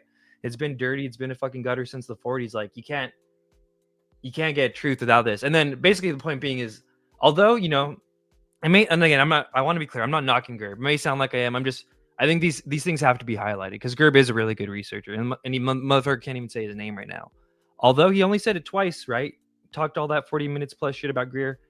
What he did say, I think, really pissed off Lue, and I think that's why some of this shit's happening because Lue did not want this CIFA shit to get out, bro. Me and Tupa have been on Lue's ass. I basically got a major in fucking Lueology. I didn't know about this CIFA stuff, dude, and this is bad. It's like the final piece that really just kind of pieces together everything with this dude of like, oh. So that's really what's been going on here, right? Lue's very vague about this time in his book. Greenstreet, by the way, Stephen Greenstreet, another reporter, he's confirmed that Lue worked for CIFA, and he's also had it confirmed by people who worked with Lue that he worked for CIFA. So we got Gerb and Greenstreet on two opposite ends, both confirming that this dude worked for CIFA. I'm going to go ahead and let my little CIFA thing play. While I do that, I'm going to go take a fat bong rip, and then we're going to come back and finish the rest of this slide and talk about the CIFA shit. Yeah. UFO playlist says makes sense that he wouldn't want to say Lue's name if he doesn't want the hate bot tax. Everyone understands who he's talking about even without saying his name. Tupa said drop the StreamYard link. Hell yeah, bro. Oh, let's go. Let me see. Okay. I knew Tupa would have to say some shit with that, dude. The 40 minutes of shit talking Greer to the like I can't even say that name. Like, and again, I'm not knocking Gerb. It's like that's just the reality of the dynamic we're in. You know what I mean? That's the dynamic at play. Why do you think Kelly Chase is like after 5 years having these crying episodes of like I was so intimidated, I couldn't do, I was out all these loyalty tests. There's some weird cult shit going on in this field, in this community. I sent it to you, Tupa. Hell yeah, brother. We'll get Tupa in here. Sent it to you on X, by the way. And then we'll get Tupa's thoughts. Let me see. I might be able to.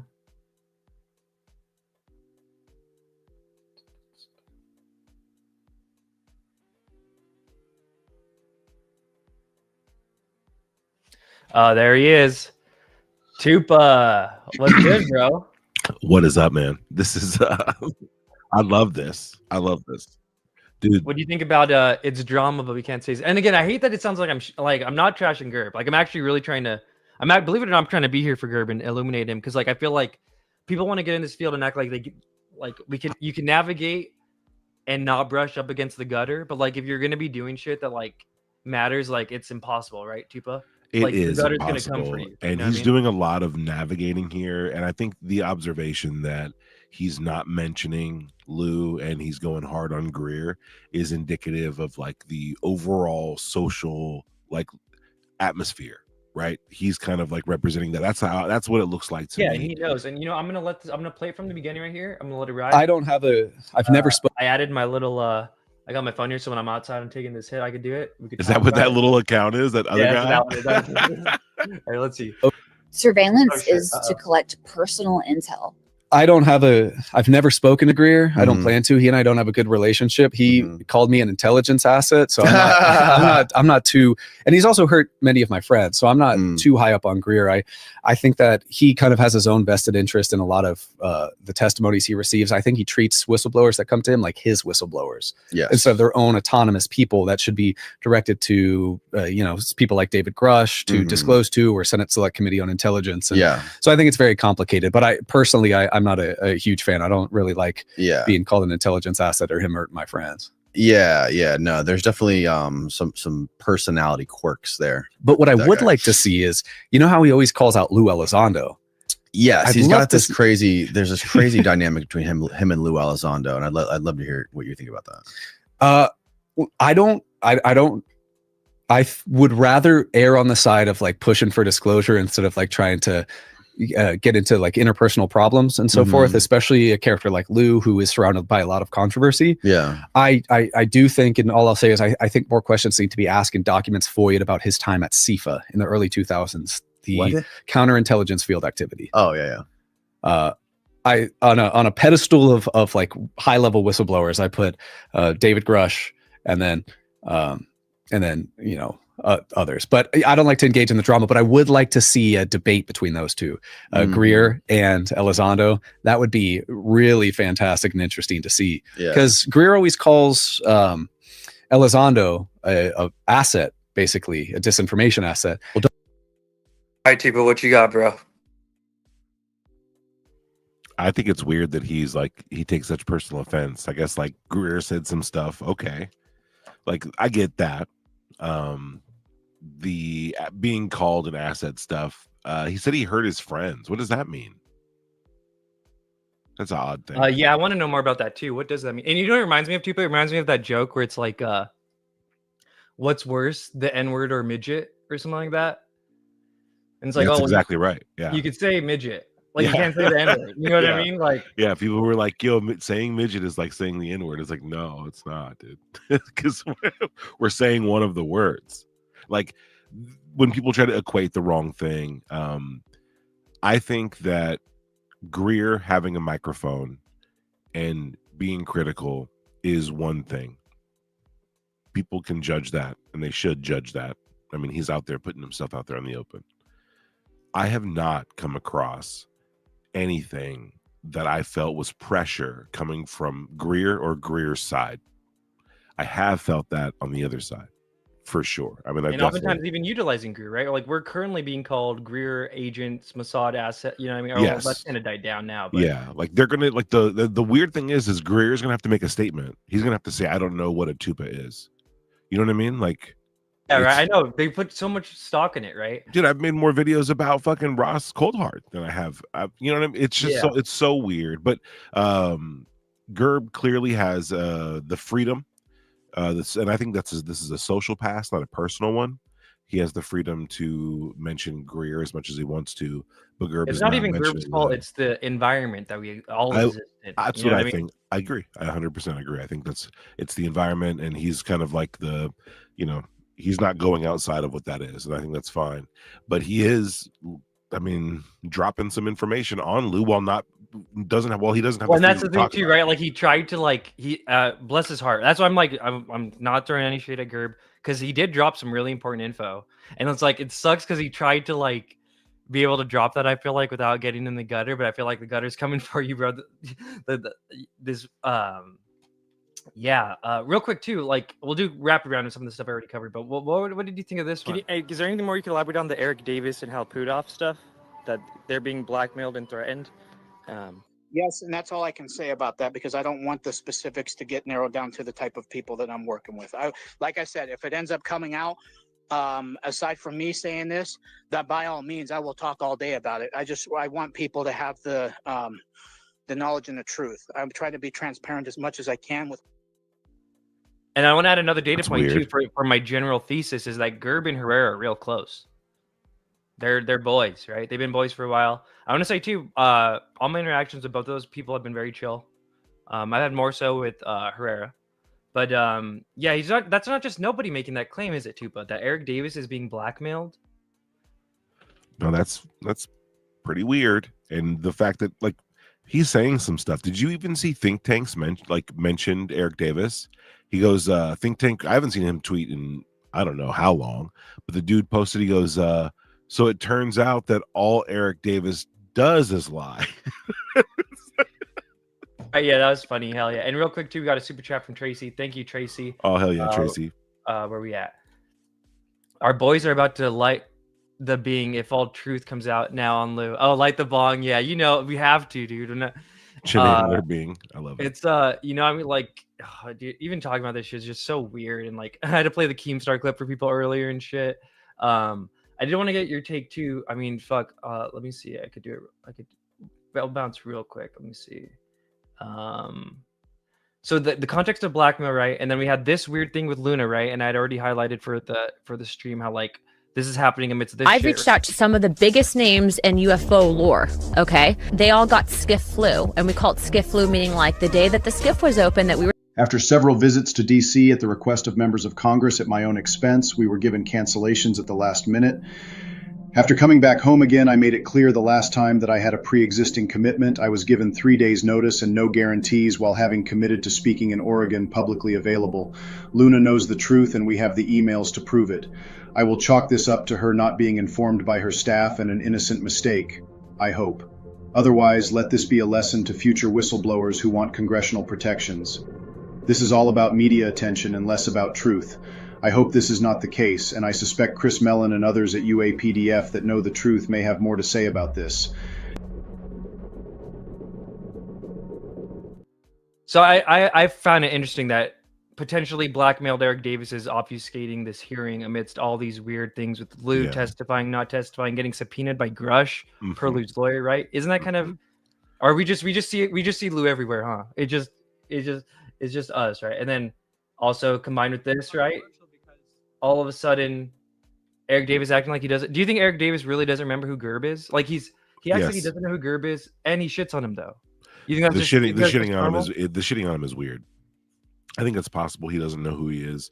Gerb, is a person to us because he's a source of information to us, but Eric would have to see him as a source of influence to the people, and I don't think he would see that. So I don't think he would register Gerb's name, and I'm not. That's what I think. Oh, but maybe. But then to throw him under the bus or even acknowledge it at all is weird. Well, but it's the same week as that other weird thing too, right? It is. So that's why I'm just kind of like maybe not. And then there's this one too. We're doing a rapid little recap here. I cover everyone unvetted, right? I've been doing it for a long time. I do tons of videos, just like y'all, and I've covered all kinds of people, and I get all kinds of reactions. But one thing I will say is anytime I cover Lue Elizondo, I get attacked left and right by bots and trolls and this and that and your Darcey Weirs and all this shit that come out of the woodworks. Your Mike disclosures, your all this shit. And it's just very interesting to me that happens. I kind of use that as a gauge because, for instance, if I cover Greer, nothing happens. That's what I always say too. No one's ever reached out to me about Greer or talk shit or doxed me or some bullshit or nothing. I can be critical of Greer. I can ask questions. I can do whatever. Nothing ever happens. But anytime you cover Lue Elizondo, it is an absolute shit show. And another thing I'll say, which is just very interesting, and I'm not trying to start shit. I'm just saying the data. The worst time I have been attacked covering somebody unvetted, which this name is going to surprise you. I'm not joking. The biggest backlash and attack that I got, was when I criticized UAP Gerb. And I found that to be quite fascinating. That all this, I mean, the most shit I've ever gotten for covering anybody. It beat Lue Elizondo. It beat everybody. When you say covering, were you criticizing him or were you just covering him? And were the backlash about covering him or about criticizing him? So I mean, criticize is subjective. I was asking questions about Gerb because I have a history with Gerb going back a couple of years with Michael Herrera and all this stuff, and I was just curious why he's called such a, the #1 UFO researcher and how he has all this information. And I just was asking questions about him. I didn't, you guys know me. Yeah, you guys know me. I'm respectful. I don't call people names. I don't talk shit. I don't do that on my show. Nobody can find a clip. Go find clips and post them. So the backlash because was you about won't. in defense of Gerb. Correct. And it was insane, dude. The amount of comments and comments that offensive, like all this shit on YouTube, analytics you can see, just coming out of the woodworks, messages I was getting, emails I was getting, my Discord blowing. I couldn't believe it. I'm like, holy shit. Bro, I never had that kind of reaction to any video I've ever done. By people that you knew? Just like everyday people? Yeah, people I knew and people I didn't know. Most of them were people I didn't know, just bots and trolls and whatever. It's hard for me to tell on YouTube. And you know what? That Twitter, could be who's too, real though. and who's not. I've seen them do this too, where they'll do that first, like. Yeah, and he clarified too in this tweet today, where he's like, because Mr. Man tried to be like, oh well, maybe because Gerb's like the shit, right? And you're just jealous. And Ved was like, I'm not saying he isn't a nice guy or respected or anything like that. I have zero problems with the guy, but I've been running a YouTube channel every day basically for 2 years, and I know what bots look like. No offense intended. And then for the stream, I have pointed out to you, what you would obviously remember, the weird Darcey Weir bot thing with Ashton, when KMF revealed that he knew exactly how to buy bots during the Ashton thing, the weird thing with Keemstar and the bots, and Oh yeah. And then I also pointed out the time that, remember when they tried to have Darcey Weir basically like whip up vetted against Y-Files? Like this kind of weird thing where like, so I don't know, that's just kind of the vibe I get going on here. I don't know, what's your read on this situation that he's, I mean, even I feel like subconsciously even Vetted's kind of getting it because his mind goes from like crazy bot attacks from Lue, and then it's like the only other one that's been worse than that is Gerb all of a sudden, right? He's had issues with Gerb for a minute now, right? Now all of a sudden, do you think Gerb, so let's say if it is Gerb, then Gerb's on some other shit even crazier than Lue, right? Do you think Gerb has... What do you mean? What do you mean by that?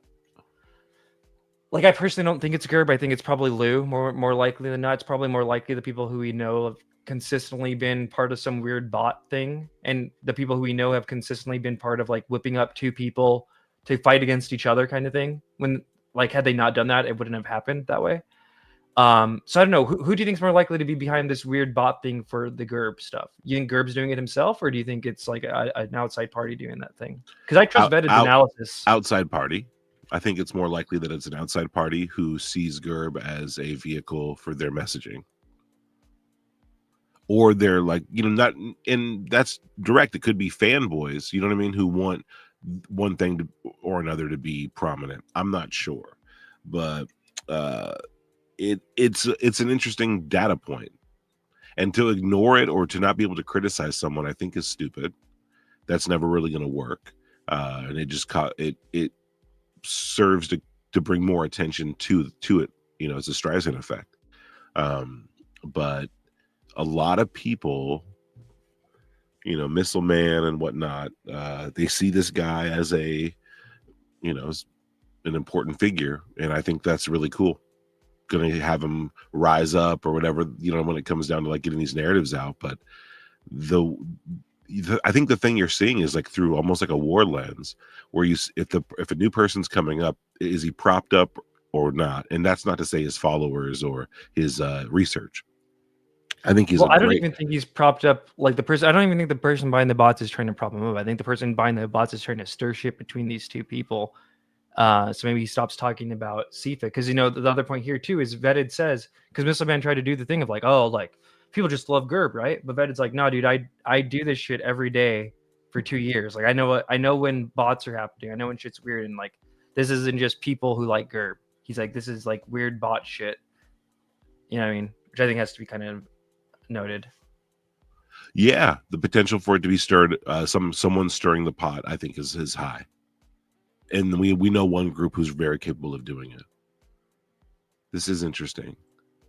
I don't know any other group in this field or topic tangentially who like has consistently done that, or even done it one time.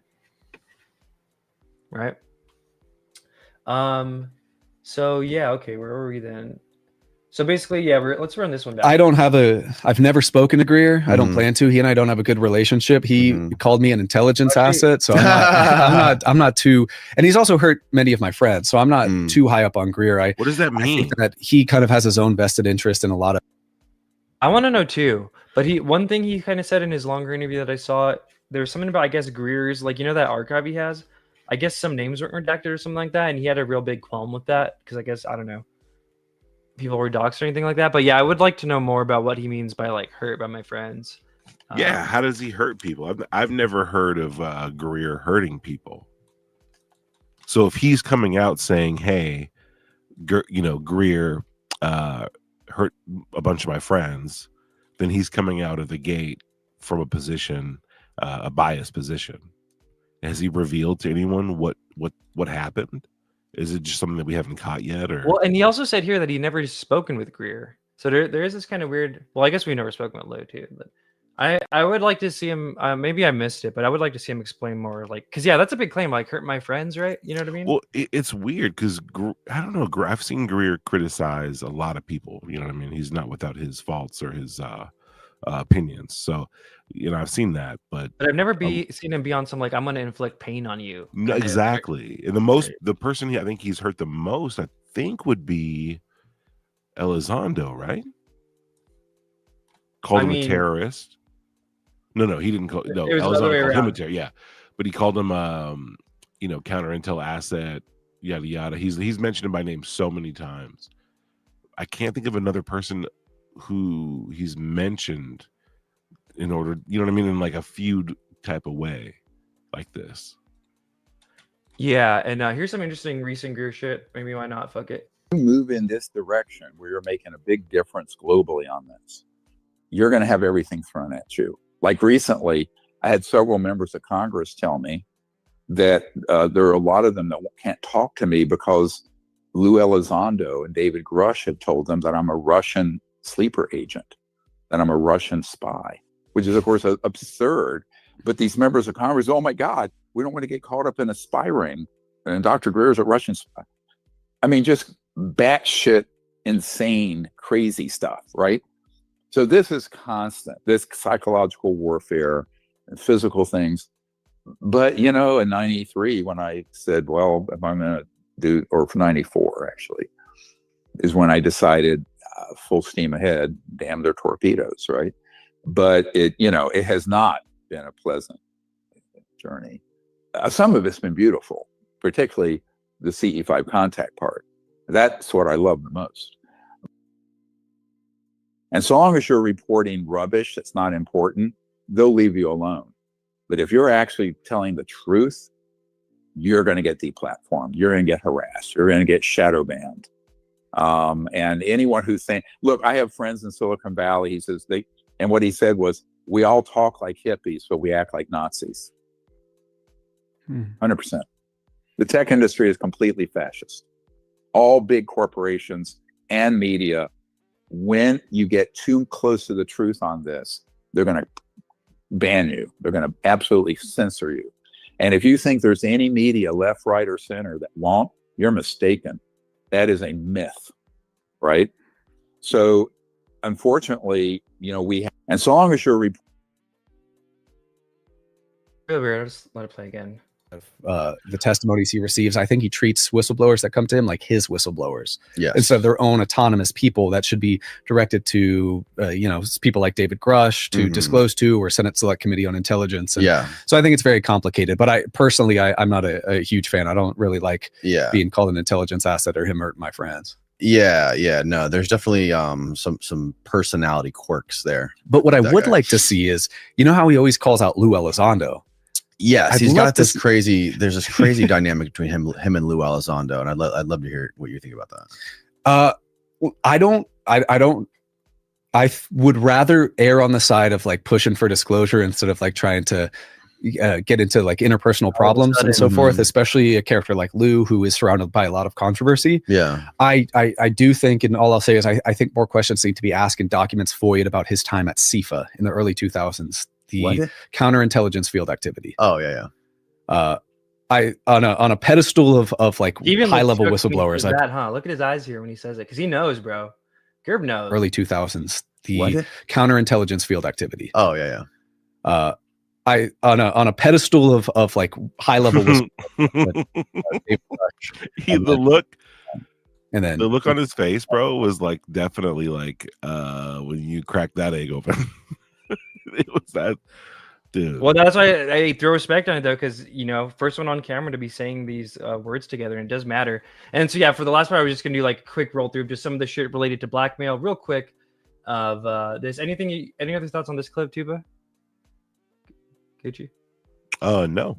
Gucci? Surveillance is to collect personal intel, as in your personal communications, your personal calendar, your personal email, your personal photos, etc., etc., etc. And the only reason to collect that is to use it against you. It's not about the data. They have the data. It's about intimidation. This letter that my mom got, this letter where somebody is pretending to be an ex-girlfriend of mine from 12 years ago, which required them to look up everywhere I've ever lived, cross-reference it with other people, find out who that person was, and then also find out where my parents are and where my parents live. With the office in the form of harassment and threatening letters. I even had some guy show up at my house. Somebody showed up to my mom's house, which was my mailing address that they had gotten from Tom Fessler, who had gotten this illegal copyright strike. And so somebody showed up to this house. This is the shit why Gerb doesn't want to say Lue's name out loud. Was asking a bunch of questions about me and claimed that they were somebody who I'd gone to school with, who I didn't recall. Someone in the community got a hold of where my daughter was working, looked up friends of hers that she was friends with on Facebook, contacted them, and was using a coworker to try to get information about me from my daughter. He made, comments to the effect of that his life was going to end within a couple of days. Right. And then he said that he was going to take down you and Tupa, before that happened. My life is going to end within a couple of days. And then I'm going to take down Tupa and Red first. That was just a few months ago, Tupa. I literally had to have my little sister armed because one of Richard Doty's little weird patsies, because I covered Lue Elizondo in a clip of Doty saying he worked for Space Force Disinfo. Literally led to that kind of shit. That's why Gerb doesn't want to say Lue's name. Can I ask you a quick one? Yeah. Has anything like that ever happened? I mean, even remotely close to like with Greer, right? Yeah, I can't even think of anything.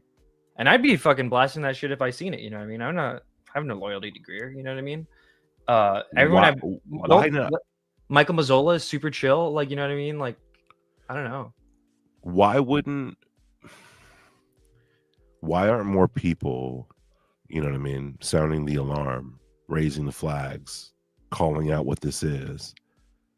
You know what I mean? Why are more people more comfortable to critique a person who's like, ripe for critiquing? You know what I mean? Greer's easy. He's low-hanging fruit. But to treat this guy like he's untouchable, or that he is he who shall not be named, I believe is alarming. It's alarming, man, because he's, this dude's more connected to more negative shit than anyone. And it's just like, call him on it. When you do, all of a sudden your mom's a whore. It's fucking and this someone's dude's at your mom's house. All I'm saying is, like, we had to take that threat on head on, right?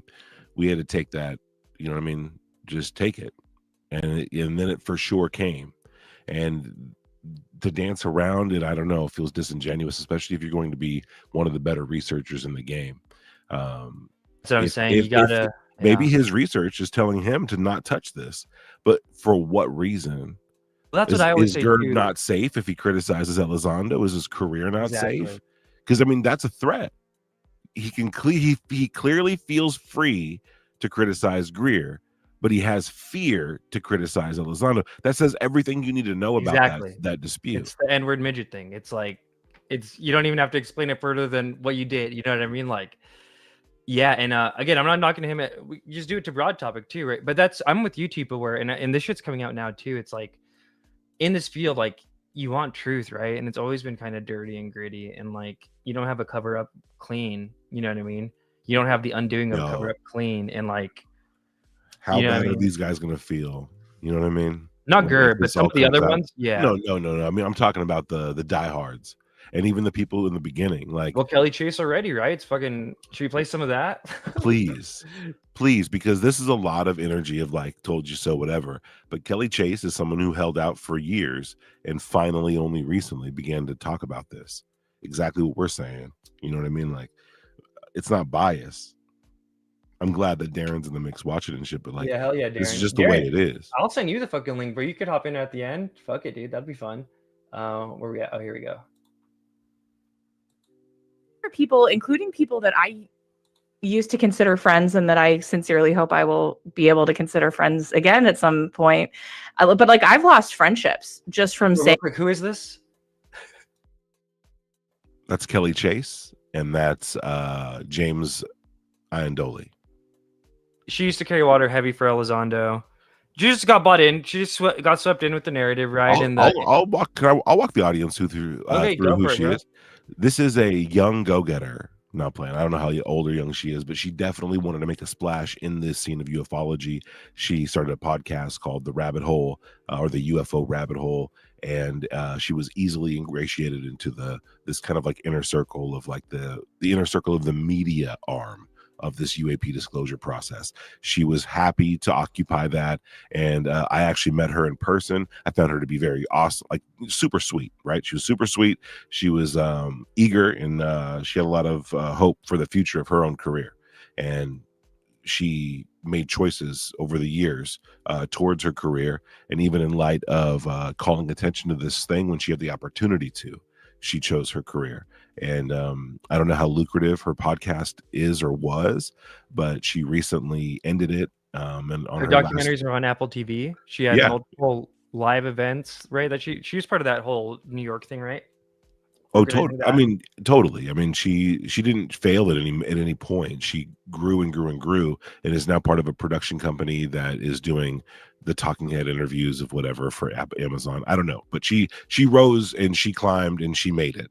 But along the way, she explains how she had to turn a blind eye to things that Panda and I were discussing openly and being chastised for and being called crazy for.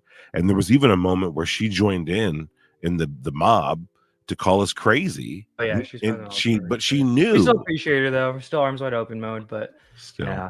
saying things like, this is just like what, a month or two ago too, after 5 years of like being part of that little network. I don't think Lue Elizondo's story totally makes sense. Like, I have questions about, image for people, including people that I used to consider friends and that I sincerely hope I will be able to consider friends again at some point.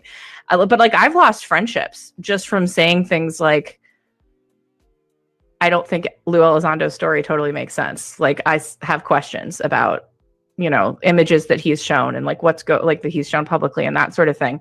Like, just completely like people have really melted down and gotten very, very angry at me. And like, the thing that I hear most from people isn't even necessarily like a rebuttal of what I'm saying.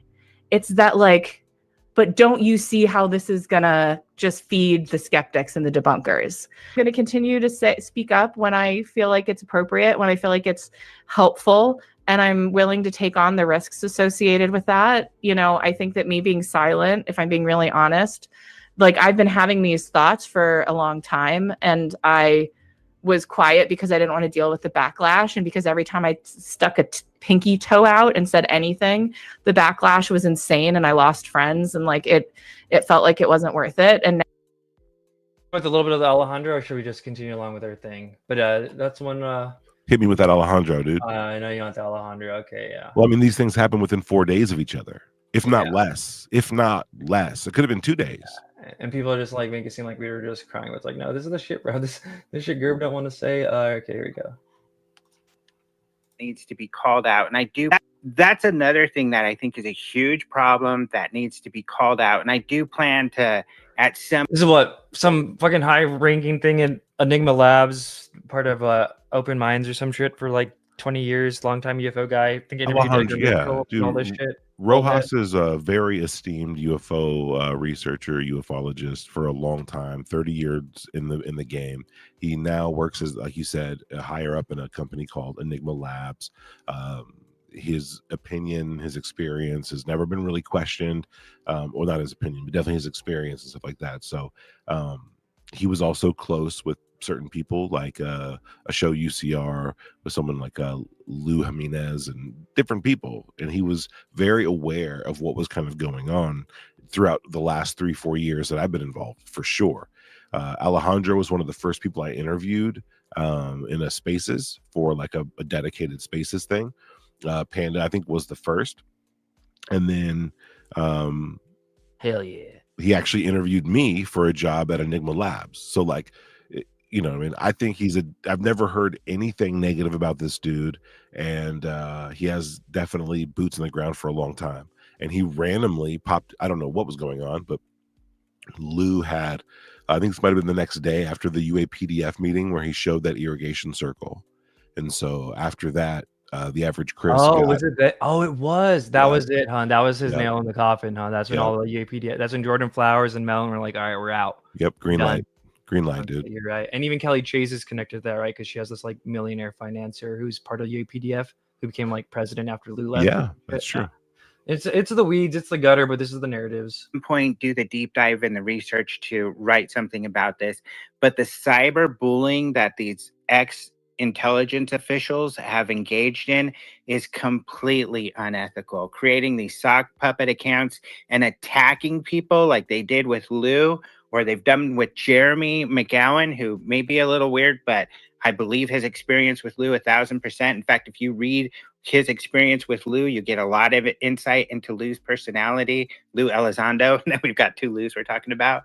But Elizondo and those guys, that cyberbullying they participated in was completely wrong. And I've always expressed to them, cut it out. And they're like, yeah, we shouldn't be doing that. But they don't. They continue to do it. And it should be a concern for every American that we have these ex-officials out there doing that sort of thing to people that they just don't like. Well, that's why I got so upset about it.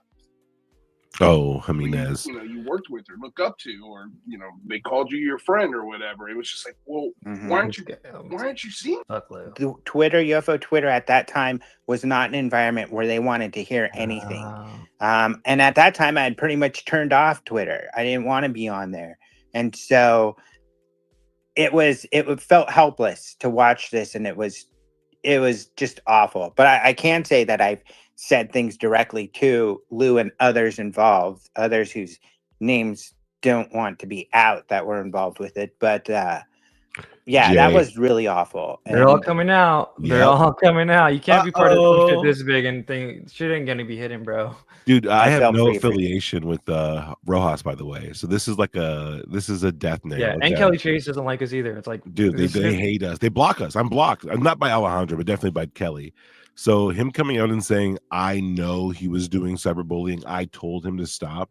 Do you understand how powerful of a witness statement that is? That's not like I inferred, I thought, I figured. That's, I know he was doing it. I approached him. I told him to stop. He said, okay. That's now him saying that Elizondo acknowledged that that's what he was doing. You know, for Rojas to go on to say like, yo, the environment wasn't really on Twitter. Basically, no one was going to hear it. He could say it, but no one would hear it. It felt futile. You know what I mean? Like he's yelling into the abyss. But just like what Gerb did right now on that show, like this whole field has been like that for like, with the exception of a few, but there's been a really big effort, like money paid to make sure that Gerb had that Gerb didn't, like, you know what I mean? No one even had to tell Gerb, you know what I mean? Like he just knew, right? That doesn't just happen out of nowhere. You know what I mean? 100%, dude. Like I believe fully that if anyone was ever to press charges against Lue for harassment, they could 100% subpoena Alejandro for this statement and then ask him flat out, what do you mean? You're telling us, right? You're telling the public that Lue Elizondo participated in gang stalking, cyberbullying from sock puppet accounts, and that you confronted him about it, and he said he acknowledged it, said he'd stop, but never did. I mean, those should we play up the Peter Thiel thing that Peter Thiel's employee says? Right? I mean, hey, that's some shit, right? I mean, that's Enigma Labs, chief of fucking whatever the fuck, right? They want to be the premier. They want to be the premier app, right? Don't they? Should we play up that angle? You want to be the premier app for all this UFO shit, but your chief of media, or whatever the fuck, is sitting on this intel about a dude harming the community that you're trying to be selling your wares to. Is that? Do you remember the time difference between my interview with them and my cancellation? That's really weird. And they all gave you fake names, and a bunch of people had that shit happen to them too. It was from September to December. So it was 2 months from the time I was interviewed by Enigma Labs and Rojas 7 times, right? Like, just fucking interviewed throughout the whole thing. And then 2 months later, these guys came after me, but there was murmurs of it happening beforehand. And it's very interesting what happened. And there was 2 different, you remember those 2 different events that Kelly Chase was at, along with James Iandoli, J. Christopher King, Jordan Flowers, Leslie Keene, Gary Nolan. I mean, the list kind of goes on. It wasn't on the ferries. There was a lot of people there, but I mean, it's kind of crazy what all happened within that 2-month period. What I mean to say is that Enigma Labs and Rojas were completely aware of what was happening to me while it was happening. 100%. I never got reached out to about it. It was never like a thing, but they know, and they must have known and been aware of it at a level. Think about this. If at all Milk Fart, Leah Prime, the usual suspects, Uplifting, yada yada, if at all they're connected to Lue, think about this. They were going to hire me for like a huge part of that company. They wanted to like buy Tupa, like it's a big deal. They were, and then only a matter of like 2 months, maybe less than 2 months later, they're watching this thing kind of play out. Now, I remember I was hit up by a couple people, not them, but a couple people who were hired, like, what the fuck is going on? This doesn't look right. Like, you're like, this is coming. This is not what they're saying it is. This is organized to a degree that's kind of crazy. Now, all I'm saying is that at what point did Rojas tell Lue to stop doing what he was doing? That's what you're getting at. What if it was right during your maybe? I don't know if it was right before. Like, what if it was a year before? What if as things were happening, you know what I mean, they were just, oh, here we go again. I'm not saying that like my situation cracked the case open, but like I said, how are you going to try and be selling your wares to the community, right, and be sitting on this info? Yeah, they're part of me, but I'm going to keep their safety private for their own, you know. I'm just going to let them keep doing it in the back channels. But anyways, let's close this out here. We're just a little bit of the CIFA shit. My parents live with the office in the form of harassment and threatening letters. I even had some guy show up at my house.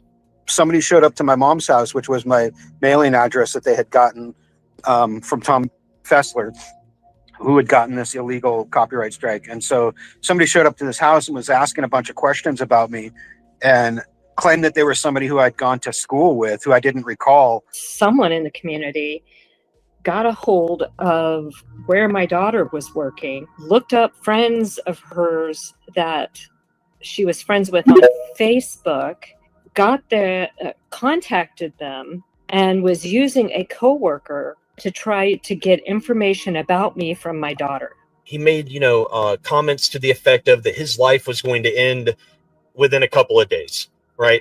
And then he said that he was going to take down you and Tupa, before that happened. My life is going to end within a couple of days, and then I'm going to take down Tupa and Red first. Lue did previously work at the counterintelligence field activity, so I don't I don't want to get involved in the drama there, but I do think that is something for people to, and especially a character like Lue, who is surrounded by a lot of controversy. Yeah. I do think, and all I'll say is I think more questions need to be asked and documents void about his time at CIFA in the early 2000s, the counterintelligence field activity. Oh, yeah. I left the Department of Defense, ironically enough, to finish the very mission they gave me in the first place. I didn't ask for it. I'm not a UFO guy. I'm not a ufologist. Never have been and never will be. Part of the Office of the Director of National Intelligence is now working to conglomerate all of these databases, and that the counterintelligence field activity, CIFA, of the Department of Defense is working to ensure that the military gains access to all of these. Showed that the agency spied on don't ask, don't tell protests and anti-war protests at several universities around the country. They also show the government monitored student emails and planted undercover agents on at least one protest. The documents that they've released have shown that they have spied on student groups. A defense contractor with ties to Cunningham's troubles has been sold. It's MZM Incorporated, sold yesterday to a private investment firm. The head of MZM, Michael Wade, bought Cunningham's Del Mar home for more than $1.7 million. A recent raid and ongoing investigation into Representative Randy Duke Cunningham's deals with defense contractor. Organizers say Cunningham's alleged misconduct with a defense contractor is grounds for immediate resignation. He's also a longtime friend of Brent Wilkes, the defense contractor who allegedly bribed Cunningham with money and reportedly with prostitutes as well. I will continue to cooperate with the government's ongoing investigation to the best of my ability. In my life, I have had great joy and great sorrow, and now I know great shame. I left the Department of Defense, ironically enough, to finish the very mission they gave me in the first place. I didn't ask for it. I'm not a UFO guy. I'm not a ufologist. I never have been. I never will be. I'm a counterterrorism and counterespionage guy. I do counterintelligence, counterinsurgencies. That's what I do. And it just so happens that in 2008, I was asked to apply those same skill sets into the UFO community. Any thoughts on that little montage there, Tupa? Crazy. Gerb, well, I love a good montage. Gerb just exposed Elizondo for he filled in the blank. He filled in the missing piece. Right? We had this quote for years. Ironically enough, I left the Department of Defense to finish the very job they gave me. Well, then for who? If not for the DoD? Like what? And then everything he's laid out that he does. Like he said CIFA. Now we get to look at that, and now we know that it had been mentioned before, but never like that. There's the when you played those two clips back to back from Chris Ramsay's show to Danny Jones, friend of the show, right? Like there is something that happened with Gerb's face, and I'm not going to sit here and act like I'm fucking some scientist, and you know what I mean. But I encourage you all to pay attention. His eyes got wide in a way that probably didn't happen many times in the interviews, other than that time. And both times he mentioned it, he had the same facial expression. Yep. On both shows. And he didn't want to talk about it. Nope. He just was like, listen, like, look, You that just shit on Greer for an hour straight. Yes. That's not drama. Yeah. Well, Greer can take it. You know what I mean? And Greer fans seem to be able to they seem to be tolerant too. But and what does Lue do when there's info that he doesn't want out that gets out? How did he respond to the Jeremy McGowan articles? How did he respond to Who's Lue, which kind of tried to chronicle his timeline? Well, he goes on the offense, right? Like on some crazy schizo shit. Yeah, he accuses them of what he did. He admits nothing. He becomes very accusatory. Like, it's very interesting and it kind of a playbook thing. Now, how much has Lue tried to obfuscate this CIFA time period, this 2002 to like 2006 time frame? Is that anywhere? Is it in his book? Not a lead on his website?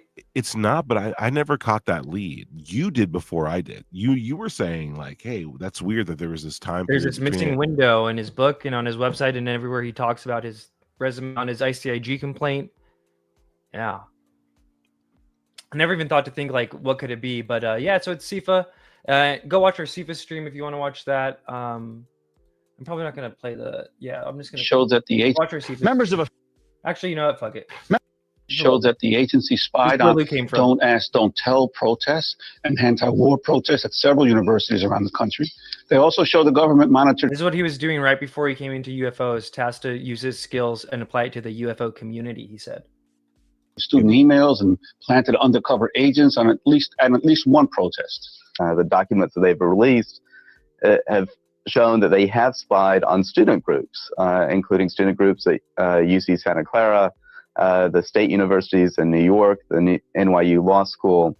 And what those documents show is that they were investigating these groups for potential terrorist activity. They even called a gay kiss-in at UC Santa Cruz that was trying to protest Don't Ask, Don't Tell. It was, quote, a credible threat of terrorism. And Yo, we got to make an AI video of like Lue Elizondo trying to infiltrate like a Don't Ask, Don't Tell thing. I think I already said this on a stream. Oh my god, yeah. Now I'm remembering what I originally said. Originally, I was like, we got to make it where he's like on Cry for the Straight Guy or something. But it'd be so funny, like 2005, like overdoing the gay, right? You know what I mean? And then having like Lue be there, like all sus. End quote. To help the government track suspected terrorists and spies who may be visiting or residing in the country. The FBI and the Defense Department for the past 3 years have been paying a Georgia-based company for access to its vast databases that contain billions of personal records and about nearly every person, citizens and non-citizens alike in the U.S. Among the services Choice Point provides to the government is access to a previously undisclosed and vaguely described exclusive data searching system. This system, in effect, gives law enforcement and intelligence agencies the ability to use private data broker to do something that they legally can't, keep tabs on nearly every American citizen and foreigner in.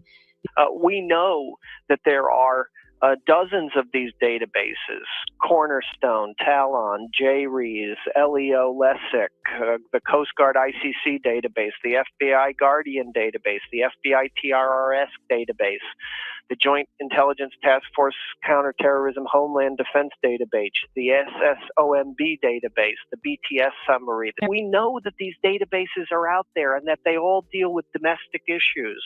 What is particularly worrisome right now is that the National Counterterrorism Center, which is set up as part of the Office of the Director of National Intelligence, is now working to conglomerate all of these databases, and that the Counterintelligence Field Activities, CIFA, of the Department of Defense is working to ensure that the military gains access to all of these databases as well. So in case it's not clear, I forget, in case people haven't seen the other stream, CIFA was this thing created after 9/11 with the Patriot Act. It was a whole department under Rumsfeld, I think under the Department of Defense, basically like a CIA type equivalent, an FBI type equivalent. I think it had like something like 4,000 employees. But basically, they had to shut it down in like 2006, 2008 because they were going AWOL and were over surveilling all these different groups, and oftentimes doing it on behalf of defense contractors. Let me see. They were directly contracted by Lockheed Martin, Northrop Grumman, and Halliburton, and so they were basically trying to tamper down anything about anti-Iraq war sentiment, which, by the way, was a bullshit war. And yeah, they were infiltrating groups. I think they even infiltrated high school groups, hacking people, setting plants. That's what Lue Elizondo was doing before this. Isn't that crazy, Tupa? Doesn't that put context into Keemstar's flabbergastedness?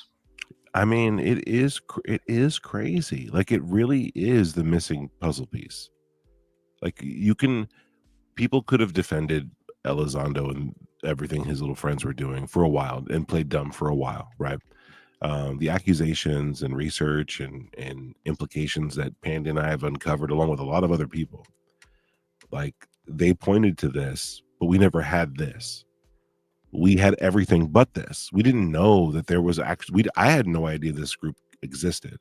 I had no idea they bribed people, congressmen, yada yada. I had no idea. Oh, yeah, I didn't know they went rogue. I didn't know that they were disbanded, in shame. I didn't know that they were doing this, and I didn't know it ended right before Elizondo had to, said he was asked to apply his skill set to the UFO community. There was no way to know this. It's wild. So it is crazy as fuck that this. Even though Gerb tried to couch, I don't think Lue's happy that this is all out there now. Members of a federal. So this is a quick sidebar, real quick. So they had all these shell companies, and I don't know if you were here too, but we were watching earlier. I had discussed how Eric Davis is fully aware of like how government ops run during this time frame of like 2002 to 2008, and how shell companies are used to like launder money for ops. I was like, oh, that's really interesting that you know about this shit. But he's one of the companies they had, MZM, and this is where it all ties into Lue, because people could be like, oh, well, Lue was just there. He wasn't part of the sketch shit. No. Lue's name is in an FBI report on some sketch shit. One of these companies that CIFA was like a shell company was blackmailing and bribing a politician. Now that's interesting, right? In context of what we're talking about today. Is there anything more you can elaborate on the Eric Davis and Puthoff stuff? That they're being blackmailed and threatened? Yes, and that's all I can say about that, because I don't want the specifics to get narrowed down to the type of people that I'm working with. Like I said, if it ends up coming out, aside from me saying this, that by all means I will. A watchdog group are heading to San Diego tonight from Washington, D.C. to ask Congressman Randy Duke Cunningham to resign immediately. The group Citizens for Responsibility and Ethics in Washington, or otherwise known as CREW, will join local Democratic groups in presenting the congressman with signatures from an online campaign. The site resignrandy.org urges Cunningham to resign because it feels he can no longer properly serve the 50th district. CREW is also lobbying the House Ethics Committee to launch an investigation. Although we support the numerous federal probes that are investigating the various charges, we feel that as a member of the House, it is incumbent upon the House to look at its own members' conduct. The groups will present the signatures tomorrow at noon at Representative Cunningham's Escondido office. It may be getting more and more difficult for Congressman Randy Duke Cunningham to finish out his term in office. While Cunningham says he won't seek re-election when his term ends in a year and a half, some North County Democrats want him to leave the now. shell company was giving him all this money and bribes. MZM, it's going to be important, was doing all this weird shit. MZM, the shell company of CIFA, they were also hiring prostitutes for this dude that would later be used as blackmail, it seems, because it did come out and he did go to jail over all this bullshit. So interesting, again, that we have Lue Elizondo directly connected to the blackmailing of a politician in 2005. Is there anything more you can elaborate on the Eric Davis and Puthoff stuff? That they're being blackmailed and threatened? Yes, and that's all I can say about that, because One of many, by the way. There was the CIA director had to resign because of this, because I think it actually might have been his aide, but he still resigned. Like one of his top staffers were caught up in these MZM prostitute parties. All these people were, isn't it interesting? MZM prostitutes, Lockheed Martin, gangstalking, Iraq War, Halliburton. Aren't these interesting like overlaps we see here? And then what I got here? Oh yeah, and then here's where Lue's name comes up, right? We'll just read it again. This is from an FBI investigation when they shut down CIFA because of all this sketch MZM shit and other stuff they were doing. Let me see. That same day at approximately okay, there we go. On March 30th, CIFA's chief technical scientist Theodore Wiatrak asked other DoD CIFA employees via email, "Is our guidance to give all of this money to MZM?" ? Subsequent emails indicate that Wiatrak promptly received an affirmative response. MZM was to receive all of the new money. That same day at approximately 12:26 p.m., Wiatrak objects. "Because we are being directed to pass money to a single contractor who performed poorly in the last effort, I believe this is wrong and respectfully decline to participate." In response to his complaints, Wiatrak was simply informed by CIFA employee Lue Elizondo by email forwarded on March 31st that CIFA's deputy director Joseph Heffron directed that CIFA stay with MZM. So not only is Lue part of that org, he's directly like part of an employee saying, "Hey, this company that's sketch, mind you, it's the same company that would call it all run in. They were laundering millions of dollars. They were throwing blackmail parties for politicians with hookers." That company, Lue is like, "Oh no, give them another." Well, how much is it here? Wasn't Lue credited as a middleman who can connect people to each other? Like, weren't people like that's what Stratton said allegedly? Yeah, a money man, maybe, right? Middleman, money man. We have a guy who will help us launder this money. It's just so freaking sketchy, dude. Like, this is such a bombshell. It really is. And I think Lue's body language, Gerb's body language tells you everything, right? It's why wasn't this in the book? Why is this? Look at how much weird shit's about to happen with Gerb for this shit. This is about to crack. It's about to crack. Every time you put a magnifying glass on something like this, dude, these guys freak out. So that's about to happen. I mean, the dude literally has comes from a world where they infiltrated groups, gang stalked them, blackmailed hookers. I mean, blackmailed politicians. Like, I couldn't even imagine blackmailing like a motherfucker, like just a normal dude, let alone a politician, let alone a bunch of them with like $1 million at the line. You know what I mean? I would have an anxiety attack, dude. Yeah. I can't. I'm not built for that. There's no way. I'm a normal person. But yeah, man, I think that's about it for this. It went long. You know how they go, bro. This is supposed to be a fucking 30-minute stream. But what's your overall take? Big picture stuff is what's going on with the... Is there anything more you can elaborate on the Eric Davis and Puthoff stuff? That they're being blackmailed and threatened? Yes, and that's all I can say about that because I don't want the specifics to get narrowed down to the type of people that I'm working with. Do you think Eric Davis is being blackmailed? Yeah. 100%. And I think he's being used. If you had to guess, who is he being blackmailed by? Zondo. Is it biased, dude? I mean, maybe Chris Mellon. I don't know, but he's being used for something. I do know that Elizondo and Gary Nolan straight up said he cannot tell a lie, and he's just straight up been lying. So yeah, they wanted us to believe, so he was a vehicle for a little bit by those two individuals. So I would start there. Yeah. All right, man. Well, I'll probably see you on a space or something. I'm about to eat. I was all activated today. I did too, and I'm all tired as fuck. Hey, 2 streams is hardcore, dude. Good for you. Good for you. I was just like, better be dropping this full of a sub, a follow. This is crazy. I was just like, I got the energy. Might as well write it, and then I'm like, fucking beat. But we'll hang out in a space. I'm actually gonna eat a salad. Maybe we'll end with that. We'll end on a good vibe. Let's enjoy Eric Davis memes while we can. And actually on that too, we got to enjoy Tupa's. Let me see. Real quick too, we got to do this.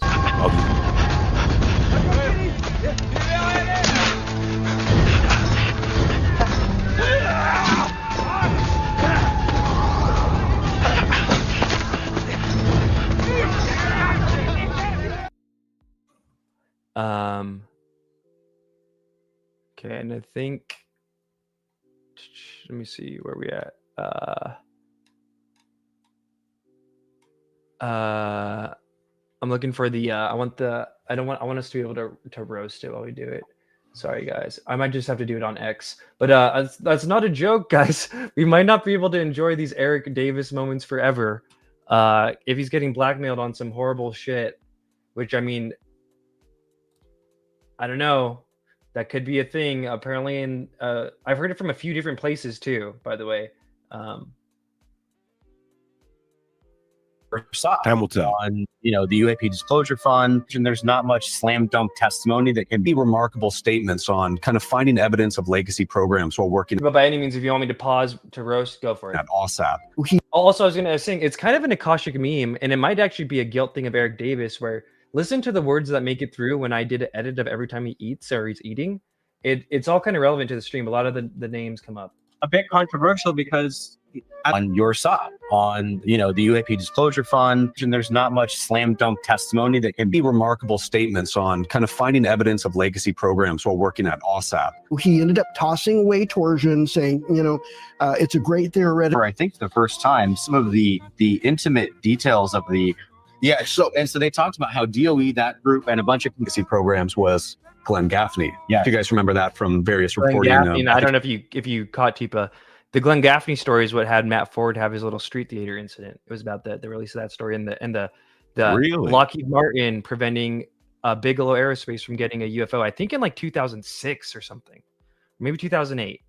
But yeah, so yeah, it doesn't hold water because it makes the general relativistic field equations inconsistent. Super interesting comments on kind of private contracts. Specifically, and so they have a contract and they flew me out to where they were located. This roster of kind of the big defense contractors for these big projects, would that roster be pretty thin? It loses its self-consistency. It'll make wrong predictions of phenomenon already. The FFRDCs that were started kind of and then later on, I think maybe a year or two later, actually almost 2 years later, somewhere in that period.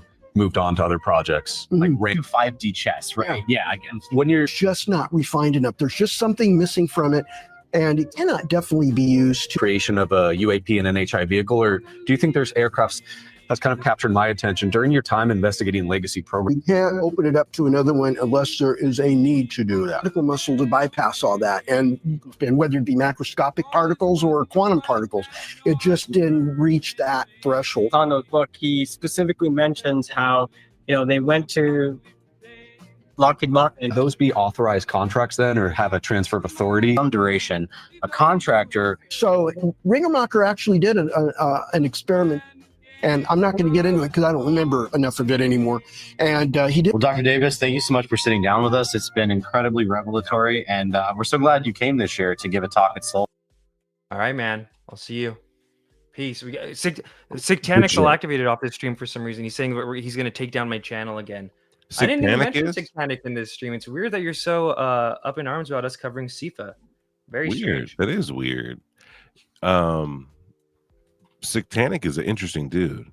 Satanist, friend of Lue, mentioned in a... Maybe we should do a stream about him at some point. I would love to do a stream about him and that quadruple murder that he's featured in a documentary of. That's very interesting. The stuff he's got to talk about must be vast. Also told me yesterday, I hope you get cancer, but don't survive like I did. It's like, okay, bro, random. Like, I don't know. Why is he all on your ass? I don't know, bro. They're weird, dude. They're weird. He is weird. Yeah, man. Peace out. Peace out. Bro. Good shit. Fuck yeah. Whoa. Peace.